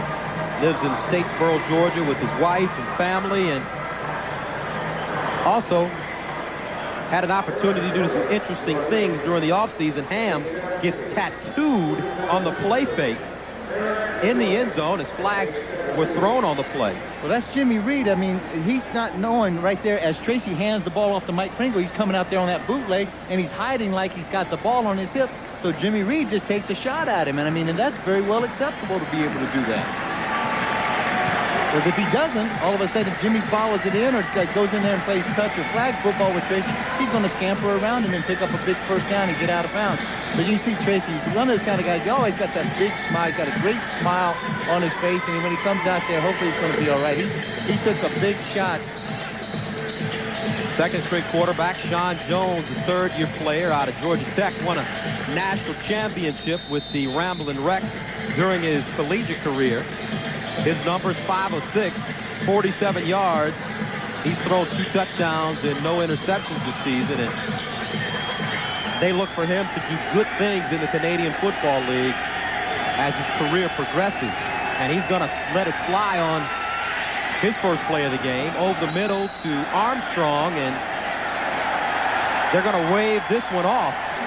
It looks like Armstrong may have trapped the football. That's exactly. That's a good call again.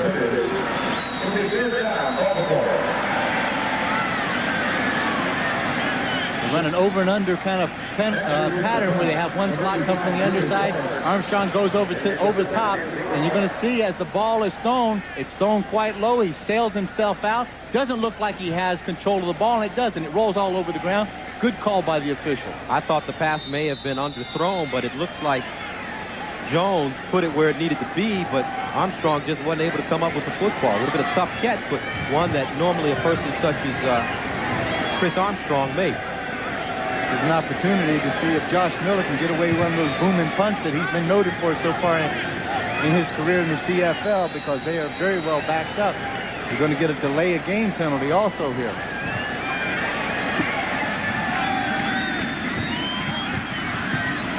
We're starting to see, you're taking a look at the eyes of Tracy Ham, having some conversation with him to see exactly if he understands what's going on and where he is. You can see that he does look just a little wonky. He got hit in the head. Time count violation.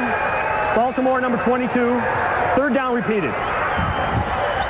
As a person that I'm sure has had many concussions, is that what they're checking him for there, Dan? Well, you don't know. You can only speculate a lot of times. When you look at the eyes, I think a lot of times when guys get hit in the head and they get a good shot, they want to check the pupils and see if they're dilated and exactly how the guy is feeling, if he knows who he is and what's going on. Another outstanding punt by Josh Miller, and Birmingham, who could have started with a short field, will start in their own territory. 27-8 the score.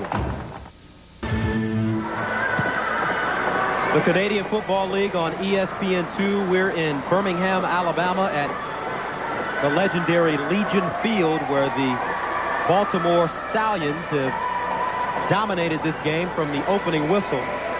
They lead 27-8 over Birmingham, and a great crowd on hand considering that Legion Field sits about 80,000, and if you look at the lower level, they packed them in, and fans were here, Danny, as we saw, as early as about 5 o'clock. 5 o'clock when we came in from the hotel. They were out there. They were tailgating. They were having some fun. And I said, Gus, this is amazing. This is great. There's got to be probably 30 to 35,000 people. I'm just going to estimate. Hopefully that we can get a correct count by the end of this ball game. Only between 11 and 14,000 season tickets sold, but in their first couple of games, they got 25,000 per game in walk-ups. So the fans down here enjoy their football. Here's Donald Moffitt on the end around, and he's knocked out of bounds, and some fisticuffs on the sidelines, and flags have been thrown. A Baltimore player retaliating. Ken Watson may be assessed this penalty. You know, it goes to show you, I mean, football is a tough physical game and stuff, but you got to know when, you got to be disciplined about being physical out there. Can't take stupid penalties, particularly in a sense when you're trying to make, if it happens to be against Birmingham, which it is, you're trying to make something happen, and all of a sudden, as soon as you make 10 or 15 yards, you pick up a first down, you shoot yourself right between the eyes, and you send it back because of, you know, one of those macho kind of penalties that you want to take by pushing guys around.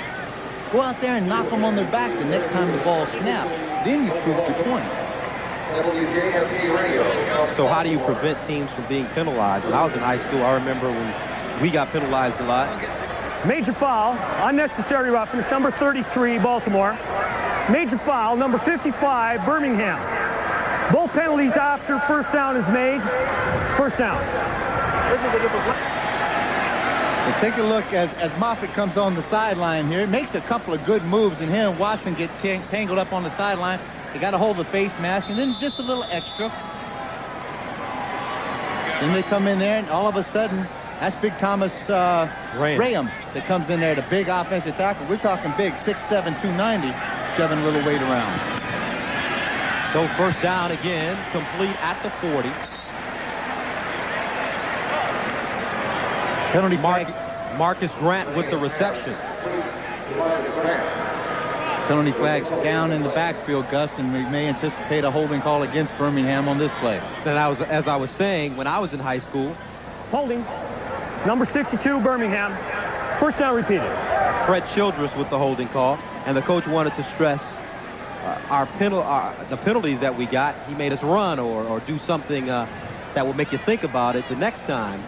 In professional football, what do you do? Well, I mean, it's awfully hard, other than the fact you get enough penalties out there. There's enough guys waiting in line as backup players that want a chance to start. You may lose your starting job. I mean, it's awfully hard because the rosters are so small here, and all of a sudden, you just can't cut good talent, and you can't set it on the bench when you need the best players out there. Dunnigan going downfield, incomplete. Eddie Britton, the intended receiver.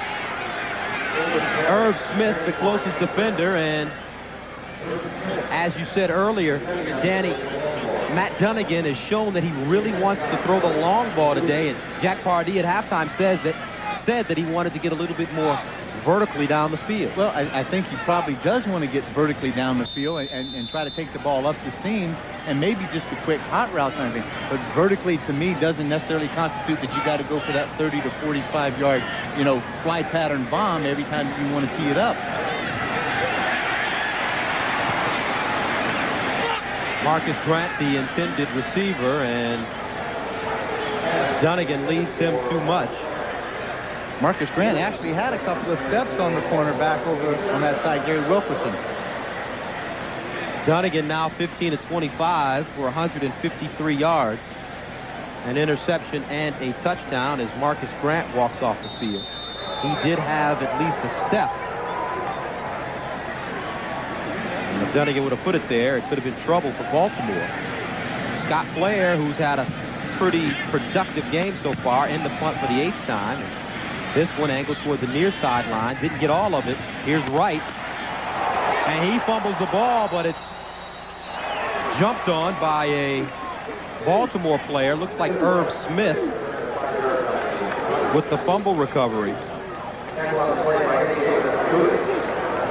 And don't forget, tomorrow at 2:30 p.m. Eastern, 11:30 a.m. Pacific, live coverage of the Deuce as baseball's best received the sport's highest recognition in Cooperstown, New York. This year's class of inductees: Philadelphia Phillies third baseman Mike Schmidt, Bob Wolf, the legendary broadcaster Leon Day of the Negro Leagues, one of the National League's founders, William Holbert, and Pittsburgh Pirates pitcher Vic Willis, who pitched in 1909.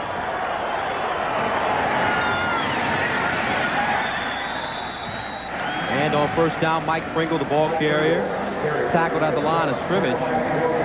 Angelo Snipes there.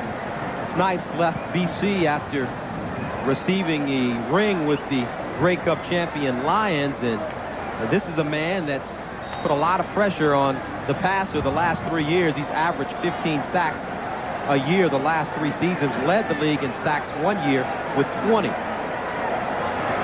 Pringle was rushed 16 times for 114 yards. Sean Jones still in the game. He lets it fly, incomplete. Kind of just threw that one over the middle. Very dangerous pass, Danny. Well, this is a great opportunity for this Birmingham defense. When you got a young quarterback, get an opportunity to get in there. You get some pressure against him. You may be able to shut him down for 2 and out, or maybe force him to throw the kind of ball like he just threw, or the ball up for grabs, and he can come up there with a big pick. It's very important that if you've got Tracy Ham on the sideline, to try to take advantage of that. And then that means that Matt Dunnigan and that offense has to go out there and be productive, make some first downs, and put the ball in the end zone, or put it through the uprights by field goal. Don't come away empty every time you go out there. Josh Miller, his 7th punt. It's Morris.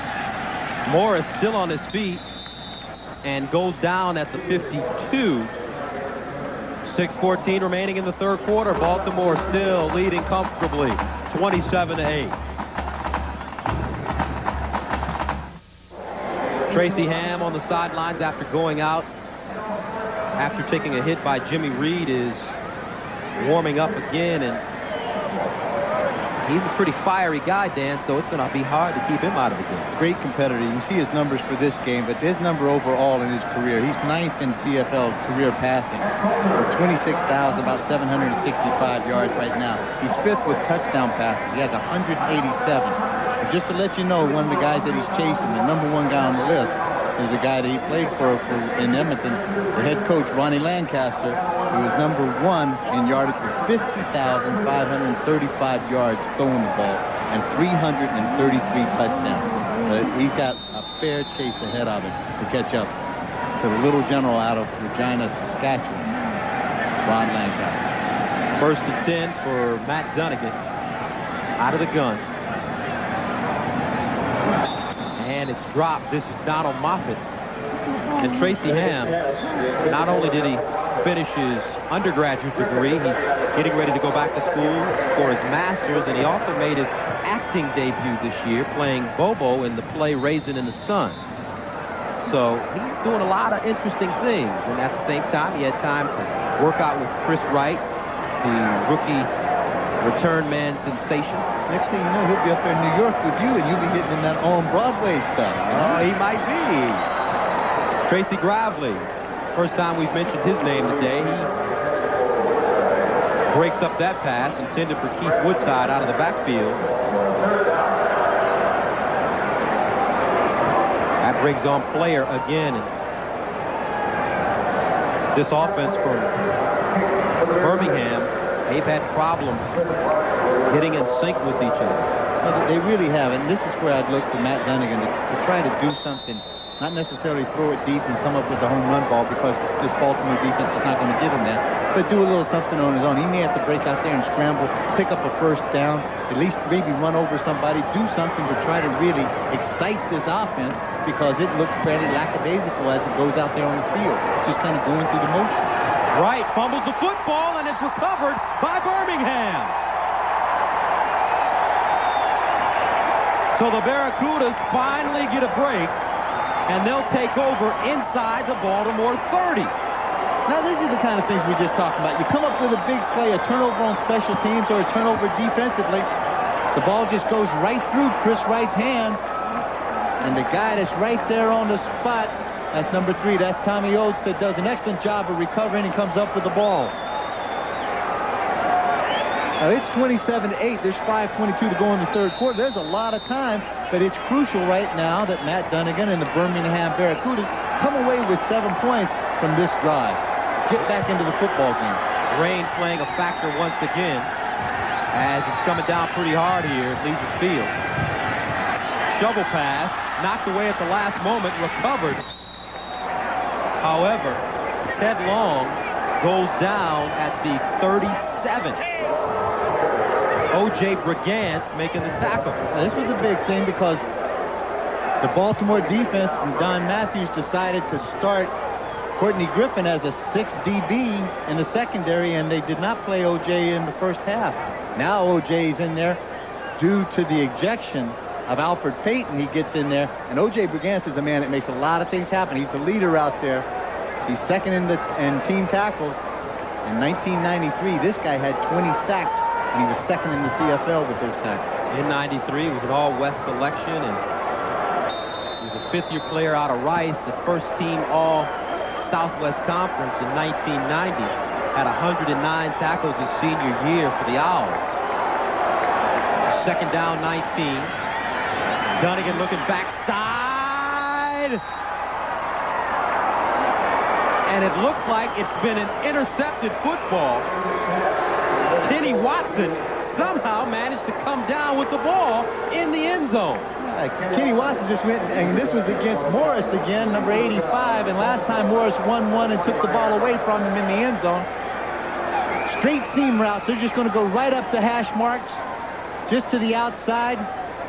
The ball slightly underthrown, but you see how Watson goes up. He picks the ball up at the highest point and just out-battles Morris for the ball. He wanted it more, and that's why he came up with it.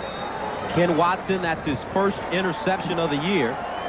Played for Calgary and BC, and he's out of Livingston College, the first player in Gulf South history to be named all-conference 4 years in a row. He lives down here in Birmingham and around in the area, you know, so he's a home guy that just came back to show a few things for the crowd and some of the relatives that are sitting in the stands.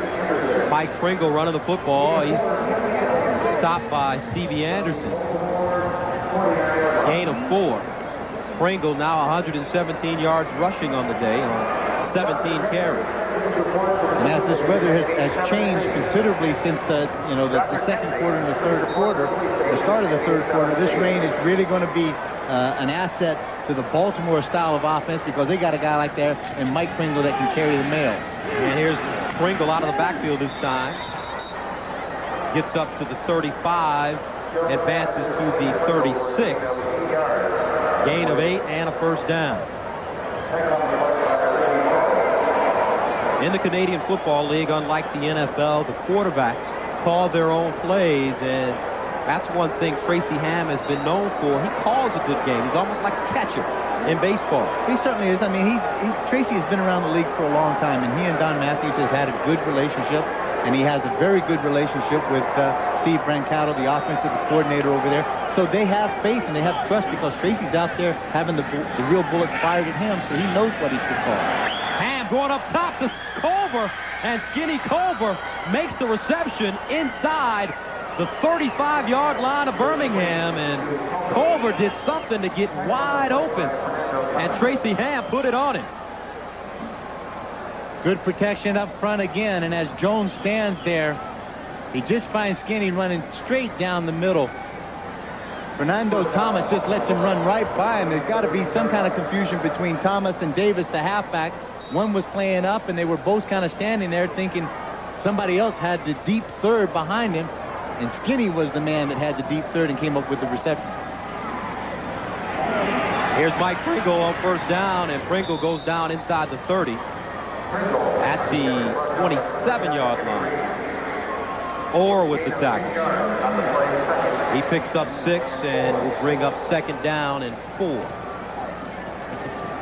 Very punishing style offense that Baltimore has. They grind it, they're physical, they're big, they get in your face, and they make you work from a defensive perspective, but they have great success as far as rushing the ball with Mike Pringle that sets up a lot of other things that they do by the pass. Pringle again slicing his way downfield, and he picks up first down to the 20. Shante Peoples with the tackle for Birmingham, but Mike Pringle, he's got to be in great shape because they certainly give him the ball. That's his 19th carry of the game. Tell you what, as a running back, you just love the idea that you know that quarterback and that offensive line has faith in you, that you're going to get the ball, and all you have to do is follow your blockers, and you're going to pick up yardage. Sean Jones into the end zone, incomplete. Intended for Chris Armstrong. Eddie Davis there defensively. And Eddie Davis, it's been a long day for him. They have gone after him time in and time out. He's come up with some good plays, but also he's given up 2 touchdowns, both to Chris Armstrong. I guess as a defensive back, you kind of have to have a short memory. Well, you do, and you have to, if you made a mistake earlier in the game, you got to put it behind you and let it go. You can't sit there and harp on it, and the next thing you know, you're going to have 3 or 4 more mistakes and give up a couple of another big major scores. Sean Jones again. And it's broken up again, this time by Strode. Intended for Armstrong, and right now, Sean Jones kind of locked on Chris Armstrong. Well, as it comes in, the ball's going to come. He's just running a corner route, and the ball's just thrown ever so slightly behind him, and this is the kind of play that Andre Strode has made a couple of through the course of this game. Good break. Once he's got the break, he makes good closure on it, good acceleration, gets the left hand out there to knock the ball down. Carlos Huerta in to attempt a 27-yard field goal. He's 2 for 2 with a long of 49 on the day.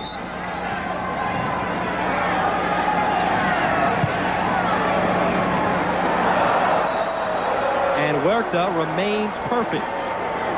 Nails the 27-yarder. He's 3 for 3. Huerta came into the game 4 for 4 between 20 and 29 yards out. So with 34 seconds remaining in the third quarter, Baltimore leads 30-8. Take a look as he comes through it. He's very slow at reacting because he knows he's kicking just a little bit wide. Boom. Off of that left post that on our television screen slides through. That's why the call was just a little slow coming to you. But it is good for 3. Not very much of a difference between the exhibition game and the regular season game between these two teams. Matt Dunnigan has had a rough time getting in sync with his receivers. He's a gambling type quarterback, as we talked about yesterday, and maybe some of the structure that he's involved with under John Jenkins will take him some time to get used to. Here's Dunnigan going downfield, wide open, Marcus Grant. And a great play for Baltimore as Gary Wilkerson somehow manages to knock it away. Looks like it may have hit him in the back of the head. Gary Wilkerson out of Penn State, and he's been around the league a bit. Hamilton Ticats, he's beaten clearly. The ball slightly underthrown, but he does a good job of just running to it. He doesn't throw his hands up until the last minute. The ball hits him in the back of the head, and therefore that's why it's not constituted as a pass interference call. 6 seconds remaining in the quarter. Dunnigan throwing again, and he's going to go down in his own backfield. Matt Dunnigan, as O.J. Brigance comes up with the sack. His first of the season. So we head to the fourth and final quarter with Baltimore coming up with all the right plays, and they lead Birmingham 30-8. We're in Barracuda land, where the Birmingham Barracudas are kind of taking it on the chin right now. Andre Strode sitting on the sidelines, his team down 32-8, and Sean Jones getting ready to go back in the ball game. He replaced Tracy Ham in the third quarter, 2 of 5, 47 yards, and looked pretty poised in the pocket so far, although he did lock on Chris Armstrong one time, but he'll get a chance to go back out there and get some more reps as the Stallions prepare to go back on offense. Here's Wright. He hadn't broken a big one this game. And he won't break one here. Tackled at the 40. Donovan Gans again with the special team hit.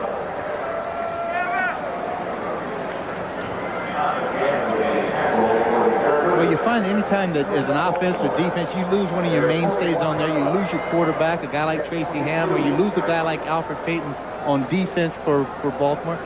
Every guy else kind of rises up to another level to play up to try to make up any difference than what you have. And that offensive line and those backs are going to work a little harder because they know they have a young quarterback in Sean Jones back there to give him some confidence because hopefully, you know, who never knows? They may need him down the stretch somewhere if Tracy was to ever get hurt, God forbid.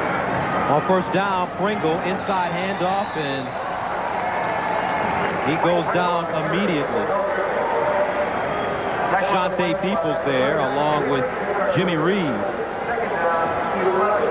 Loss of 1 on the play makes it 2nd down and 11.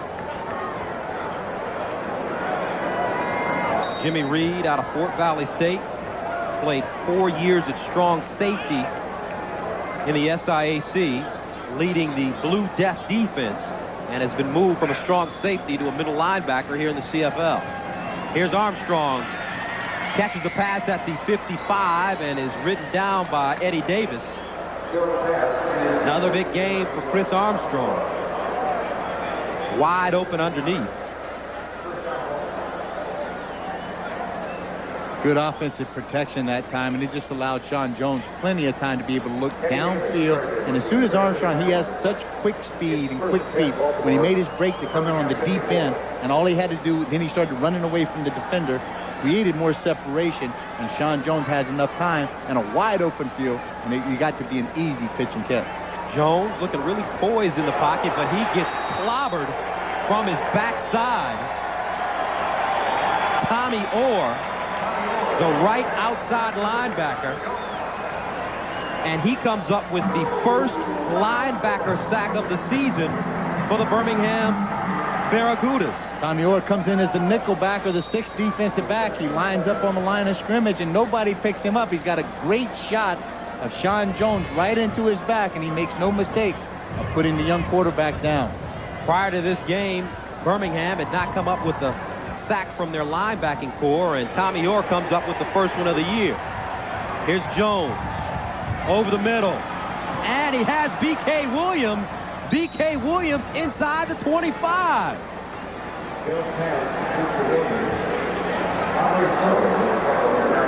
Big gain for the Stallions, 38-yard pickup. Only came in with 1 catch, but look at this pass. Now, as he lobs it up there, the young linebacker, Jimmy Reed, makes a play to come underneath the ball. The ball's thrown so high above his head, that allowed BK to go up high for it. As he is, he's 6'2", about 185 pounds with some good vertical jump on him. Got up there and made that great reception to keep the drive alive. B.K. Williams, a veteran of the CFL in his 8th season. Last year, ruptured his Achilles tendon after the first game and had to miss the entire year as Mike Pringle goes backwards.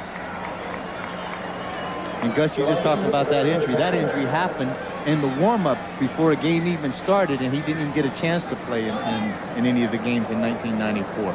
This is his 12th season in the CFL. 11 minutes, 12 seconds remaining in the 4th and final quarter, and Sean Jones and Mike Pringle have kept this Baltimore offense afloat. Jones coming in for Tracy Ham, 4 of 7, 100 yards. Completes his 5th pass to Pringle. And Pringle took a lick by Jimmy Reed, but because of his strength and balance, was able to stay on his feet and fall forward instead of falling backward. Well, Jimmy Reed is listed as a linebacker, but he's not that big. He's an oversized defensive back. They have him at 5'10", about 205 out of Fort Valley State. But what he does when he goes in there, he went in there with some authority and wrapped those arms up around a really tough target they hit a lot of times in Mike Pringle. Carlos Huerta, 3 of 3 on the day, into attempt a 35-yard field goal. He's 4 of 5 on the year from this distance. And this one wide to the left, but it goes out of the end zone. and it is a single point. So with 10:36 left, Baltimore is now taking a 31-8 lead over Birmingham, and the Kudos will be on offense when we... And it's been all Baltimore as they lead Birmingham, and the Stallions, it looks like they will take over sole possession of first place in the Southern Division if they're able to hold on to this game and go on to win it and improve their mark to 4-1 on the season. Baltimore opened the year with a 37-34 loss to BC, which was a rematch of last year's Grey Cup, but since then they have really hit a groove. They really have. They beat San Antonio in a back-to-back game. They won 50-24 in Baltimore, and then they went down and beat San Antonio at home 28-23, and then last week a very convincing win 43-7 against Winnipeg.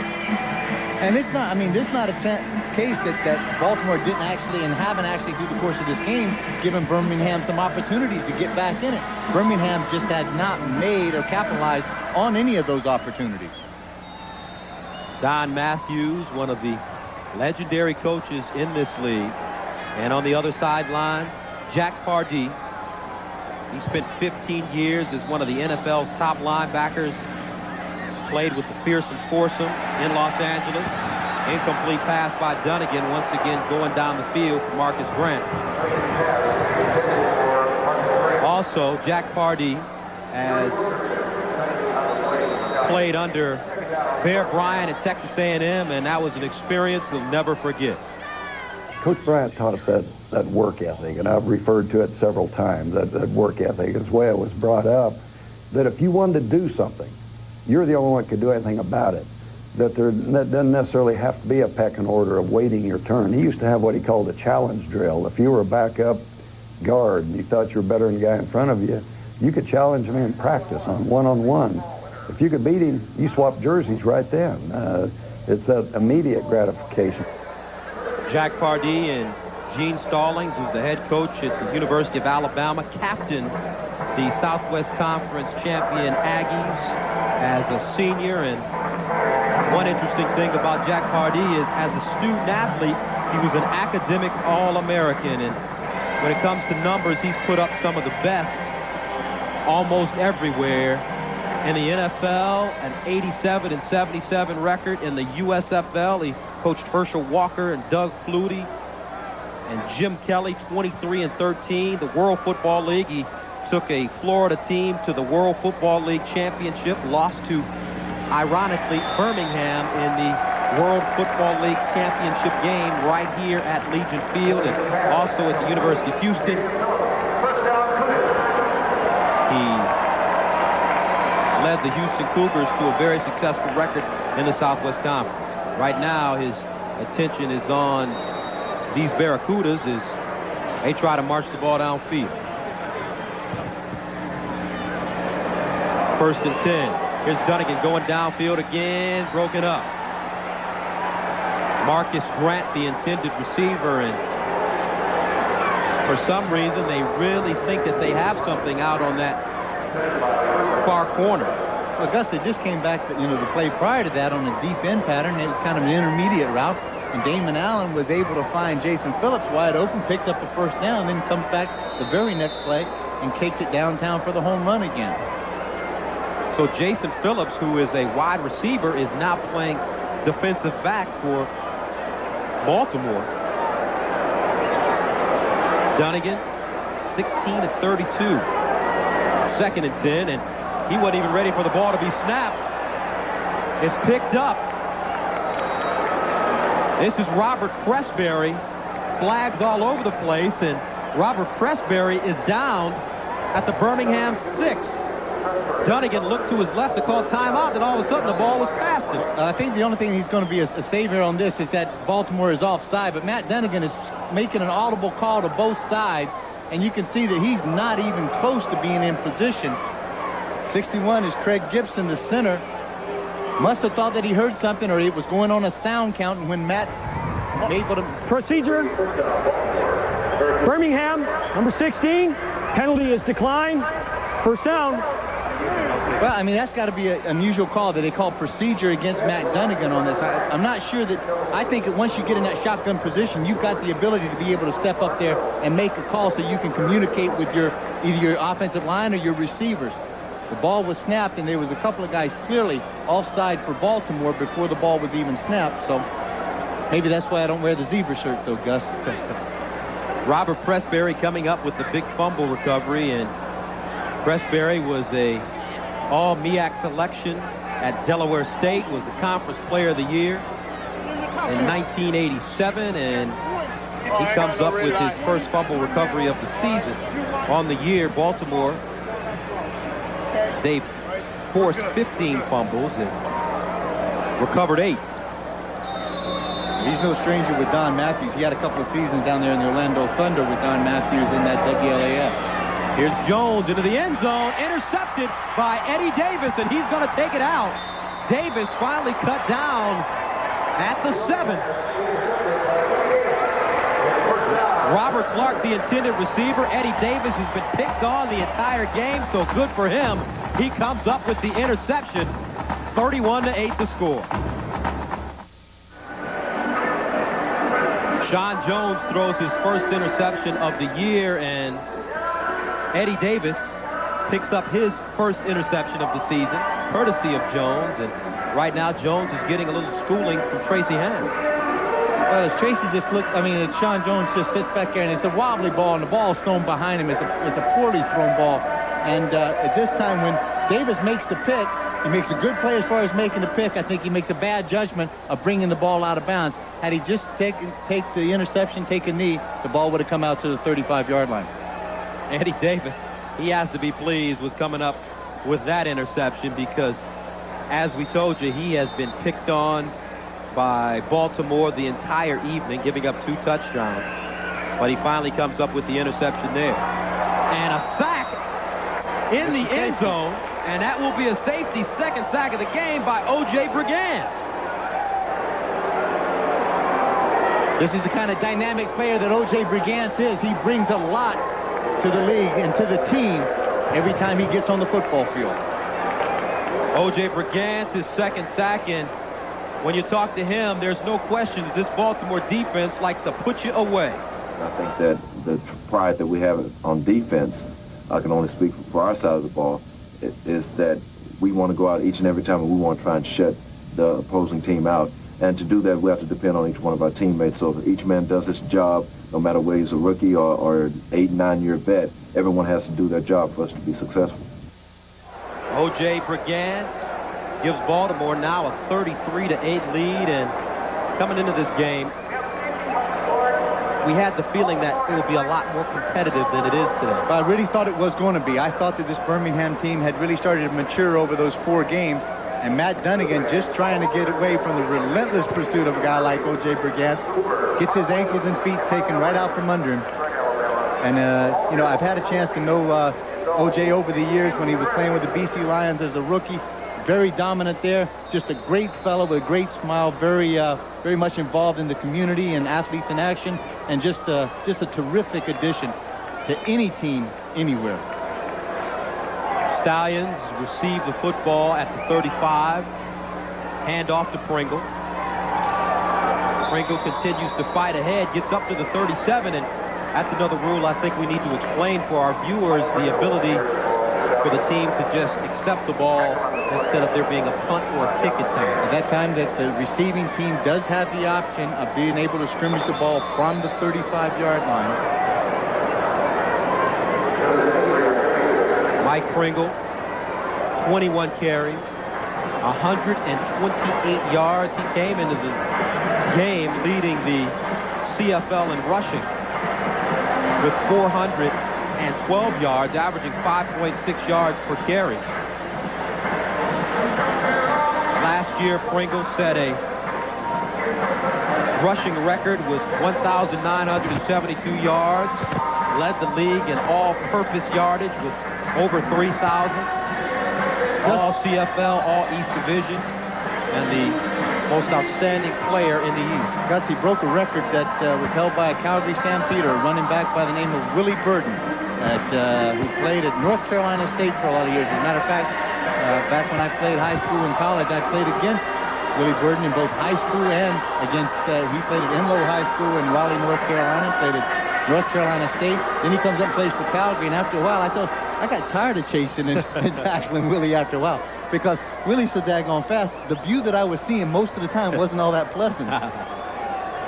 Mike Pringle out of Cal State Fullerton, and when he was at Fullerton, he led the nation in all-purpose yardage, and there's no surprise that he's doing it here in the CFL.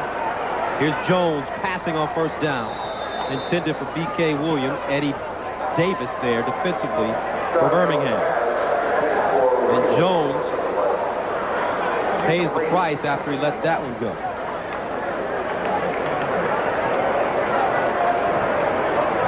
Still another opportunity with this defense. It bends a little bit, but it hasn't broken completely. Just some big mistakes, so you have an opportunity to get the ball back into Matt Dunnigan's hands. But I think slowly but surely you can see some of the confidence that's getting lost out there, and the guys are just going through the motion for the Birmingham Barracudas. And this will go down as another big punt for Josh Miller as Delius Morris pounces on it, gets up to the 20. Miller led the CFL in punting last season. Is averaging 51.3 yards per punt today, has a long of 70 yards. They should get a no yards penalty against Baltimore, and that should move it up 15 yards from the spot. So Tracy Ham was warming back up on the sidelines, but I guess in this situation, No yards. 5 yards penalty. Number 25. First down. there's really no reason for him to go back in the game, and they're going to stick with Sean Jones for the remainder. And there's 7:22 left. We'll have more from Birmingham after this. Back in Birmingham, Alabama, Legion Field, and Baltimore Stallions have completely dominated this game. They're leading 33-8. And the Barracuda pride, though, it's still in effect.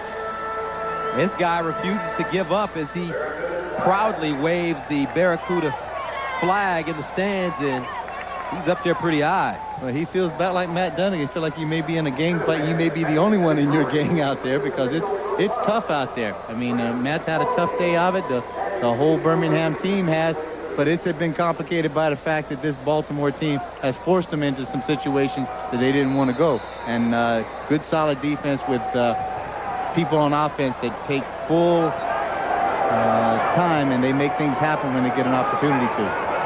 Dunnigan going long ball again, intended for Grant, and it's knocked away. Jason Phillips,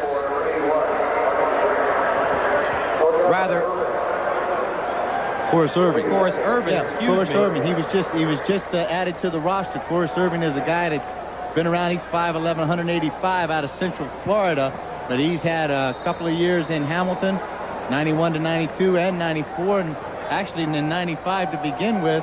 He had started off in the WLAF playing over in Scotland. Second down and 10. Dunnigan in trouble. Backing away, firing, and incomplete. Marcus Grant, the closest receiver, along with Jason Phillips. And that brings out Scott Player for his 11th punt of the game. Gus, I'd have to say that this has to be really a very uncharacteristic game that I've seen from Matt Dunnigan. Usually he's very calm and poised and he has great confidence about what he's doing out there, and he makes a lot of things happen. And tonight he has just had it's been a bad day at the office. Injured player on the field right now, Gerald Bayless, the former Defensive Player of the Year for Baltimore. Last year, Bayless suffered with a leg injury that continuously caused him problems, and he played with it anyway. 1992, he was the Canadian Football League Players Association Defensive Lineman of the Year, and that's chosen by his peers. And I tell you what, that's a great compliment right there, that the guys you play against, the offensive linemen are the guys that picked him as the defensive player. So let's take a look at him. He's right in the middle. He's getting double teamed, and he's getting dragged down right at the last minute. And as he does, looks like that right knee or right ankle kind of folds up underneath him. So Gerald's walking off under his own power. Look at those arms on that man. Gerald's got 6 foot, about 260 pounds, out of southern Mississippi. This is his 11th year in the CFL, and they have been 11 tough years for anybody on the other side of that offensive line. Bayless also played with Portland and New Orleans in the USFL. Talking to some of his teammates today, they say Gerald would like to give him maybe one more good year and then hang it up. Here's White, and we told you about him. White tries to break it outside, and he's finally tackled by guess who? Eddie Davis. And there is a flag on the play. Gus, we'll go back and just finish out what you're talking about, maybe playing one more year. I think he's going to have to check with his agent. That happens to be his wife. Lucy is his agent. You don't think she's got some real good things in store for this man? First little hint that we saw of White and the speed and the acceleration that he has when he can Illegal block. 57 Baltimore on the run back. First down. That's O.J. Brigance is called on the illegal block. Well, next week, North meets South as the Winnipeg Blue Bombers travel to Shreveport to take on the Pirates. That's Saturday at 8 p.m. Eastern Time, 5 Pacific, right here on the Deuce. And we'll be at that game. Yeah, I was just going to say, if I read our schedule right, me and you're going to be down there eating a little gumbo together. I hope so. Let's go have some of that hot stuff. Well, I'm sure it's going to be kind of warm down there in Shreveport. This is Robert Clark with the reception. And Clark goes out of bounds at the 54. Another one of the veterans for this Baltimore team. First time that we mentioned his name today, Gus. Clark played with the Detroit Lions, was a 10th round pick by the New Orleans Saints in 1988. Holds 34 school records at North Carolina Central. That's another CIAA school, along with Fayetteville State, which Chris Armstrong went to. Pretty good athletes coming out of the black colleges, and a number of them here in the Canadian Football League. So Mike Pringle's still in the ball game and still carrying the football. Mark Ledbetter with the tackle there. Well, it's a pretty good safety valve at any time that you think that you have a quarterback that may be having a little problems throwing the ball or maybe not getting the kind of protection that he has. You just turn around and you hand it to number 27, and Mike Pringle gets the job done. Sean Jones, 6-for-12, 116 yards, 1 interception. And he's passing here on 2nd and 9. In trouble, and Jones goes down, fumbles the ball, and there's a scramble for the football, still loose, and Birmingham recovers. It looks like Jimmy Reed is on the bottom of the pile. Barracudas refusing to just lay down and die in the waning moments of this football game. And take a look, Sean Jones just kind of feels the heat. And that's Gans that comes in there from behind. I'm sorry, that's not Gans. That's Mike James that comes in from behind, strips the ball loose. Nobody can get a handle on this ball. And all of a sudden, the last guy that's going to jump in there, that's goes the ref. The Zebra's going to get down in there and see if he can struggle away with it a bit. Jimmy Reed, his first fumble recovery of the season. He's also had a real good game from his middle linebacker spot and also on special teams. He has a cousin, a well-known NFL player by the name of Greg Lloyd, who's a linebacker with the Pittsburgh Steelers. All-pro. He comes by it pretty honestly in that family. Dunnigan throwing downfield again, and this will be an incomplete pass. Lester Smith close to the football for Baltimore. And as you alluded to throughout this entire broadcast, Danny, he's not showing the patience that we've seen of him, from him in the past. I'm not sure why maybe any of the coaches, whether either Jack Pardee or John Jenkins or somebody, isn't bringing him over there and say, listen, it's not there. Don't force it. We got to take it somewhere else. There's something else got to be open. If these guys are playing that good on the deep ball, there's got to be something intermediate that we can make happen. Dunnigan in trouble. Being chased, he fumbles the football. It's a scramble recovered by Birmingham.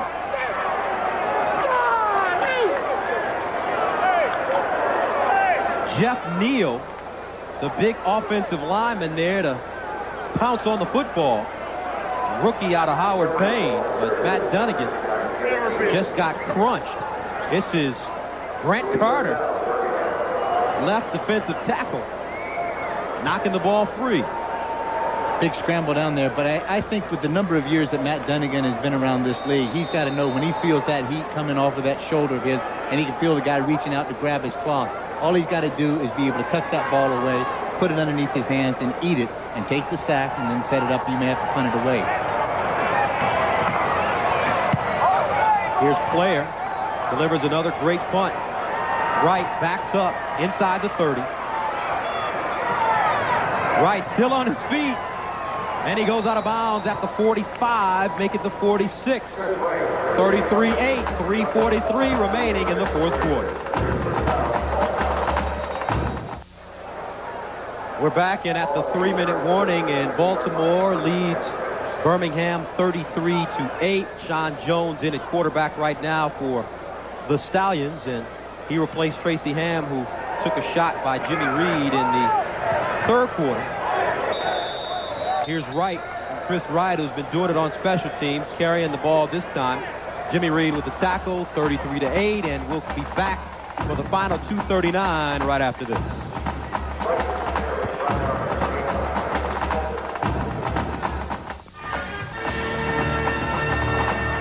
The CFL on ESPN2 has been brought to you by Coors Light. Shipped cold to bring you all that's great about the Rockies. Tap the Rockies with Coors Light. The fans dancing to little village people here at Legion Field. Having a good time regardless of the score. Their team down 33-8. I think so. There'll be a lot, but as knowledgeable people these are about football around here, they have a lot to do with the score. They know what it means, what it's like to win around in this area, and it becomes a religion when you get down here. It was amazing yesterday when we walked into the stadium, Gus, that the heritage and the history that's in this stadium. It's just an incredible feeling. Walked into the press box today, and the first thing that I saw was a picture of Bear Bryant hanging on the wall. So you know how important football is in this area and how closely they keep Coach Bryant to the tradition of football in the state of Alabama. Well, and just down the road, I played for a fairly well-known name, too, that down in Auburn, a guy by the name of Pat Dye, who was the head coach and athletic director down there. And tell you what, Coach Pat Dye taught a lot of football to me. I was very indebted to him. Danny played for Pat Dye when Dye coached East Carolina before moving on to Auburn. Well, I tell you what, we had a great opportunity. As I told you the other day, that when we were sitting there talking to Coach Pardee, and we had a great conversation listening to him talk about football. We could have stayed there a couple of hours listening to all the stories about him. He just kept us entranced with what he was saying. Eddie Britton trying to make something out of nothing, and he finally goes down at his own 2-yard return for Britton. I haven't called his name very often this evening. Well, I think the only time we've had a chance to talk to about the wide receivers that the ball was overthrown. The attempted receiver, intended receiver, was either Eddie Britton or Marcus Grant. And those guys, it just hasn't been a good night for Matt Dunnigan as far as I'm concerned with maybe his play selection. And this may have to do because this is a brand new offense to him, this new run and shoot. So maybe he's starting to show a little bit of this wear and tear on him. Here's Dunnigan rolling, throwing across his body, and he put that one right on the money. And Eddie Britton, that one hits him right in the hands, in the chest, and he was unable to hold on to it. I think he'll have a big ice bag right on his pec, so that's exactly where he tried to catch that ball. See this? The ball just barely comes to, ever so slightly tipped. You can just see right at the last minute, and that just threw the ball just very slightly off the path that Eddie Britton had his concentration on, and the ball hit him off the top of the shoulder pad. This team had been averaging 319 yards passing per game. Matt Dunnigan today, 165 yards passing, 16 of 36. Mason Phillips gets out of bounds after making a reception. That stops the clock. Alvin Walton, the former Washington Redskin, makes the tackle. Alvin getting a chance to get back on the roster. He was off for a week or so with an injury. But he is a terrific guy to have as a backup position in this very tough linebacking core of the Baltimore Stallions. Walton led the Redskins in tackles for 4 straight seasons. Also picked up a Super Bowl ring. 1st and 10. Dunnigan, wide open receiver. This is Grant, and they finally hook up with each other. Grant making the reception. But they're going to say Marcus Grant was out of bounds. So if you're going to have bad luck, you're going to have no luck at all today, I think, for this Birmingham team. Let's take a good look at it as we can see it on the sideline. Now, you only have to have 1 foot in bounds in the Canadian Football League. Check that right foot as it comes down, clearly on the white paint. Dunnigan again. And finally has a completed pass to Marcus Grant. So it was almost as if Dunnigan said to himself, I'm going to throw this ball as many times as I have to until Marcus Grant catches it. I think he said that to him since the first quarter. Well, coming up next, don't forget to stay with us here on ESPN2. The DeMaurier Limited Open will be following CFL football. Tonight's semifinal match features Thomas Inkvis and second-seeded Pete Sampras.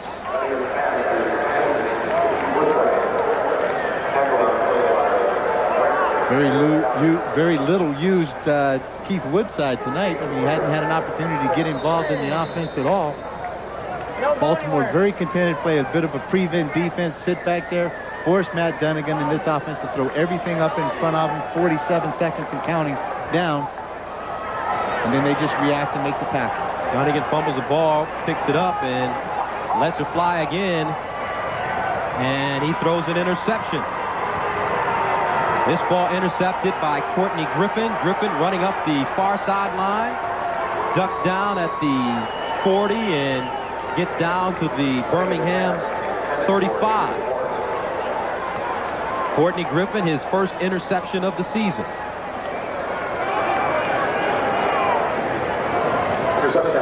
Matt just throwing a Hail Mary pass up, and it really just doesn't have much of a chance of getting there. A couple of defenders right in the area. Courtney Griffin, they got the start today as a 6th defensive back, goes up to the highest point, picks it up. Griffin makes a good return on it. Griffin with the 55-yard return. So Baltimore with 25 seconds remaining will have the ball on the Birmingham 37, and they keep it on the ground. Running the football, Robert Drummond, who has seen limited action today. This Baltimore offense is thick in depth of running back. They have Pringle, they have Chris Wright, they have Drummond that can carry the mail. And like I said, this Drummond is a legit 4-4 guy. Looks like an injured player on the field right now.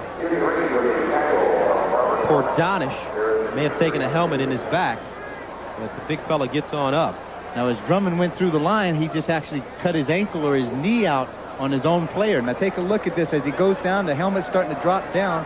Pordanish is coming over from his tackle, and he catches that right ankle and knee and just kind of bends it at a very bad angle. And Pordanish is down and getting looked at by the medical staff. You can see that he's grabbing that ankle, so hopefully that Sean Pordanish is going to be okay.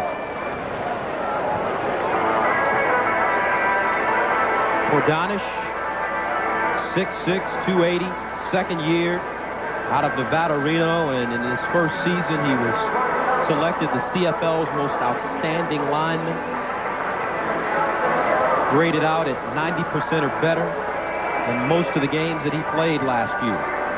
Well, that's one of the good reasons, Gus. I mean, when you've got the most valuable offensive lineman in the league, that's why a guy like Mike Pringle can break the record, all CFL record, in rushing at 1,972 yards.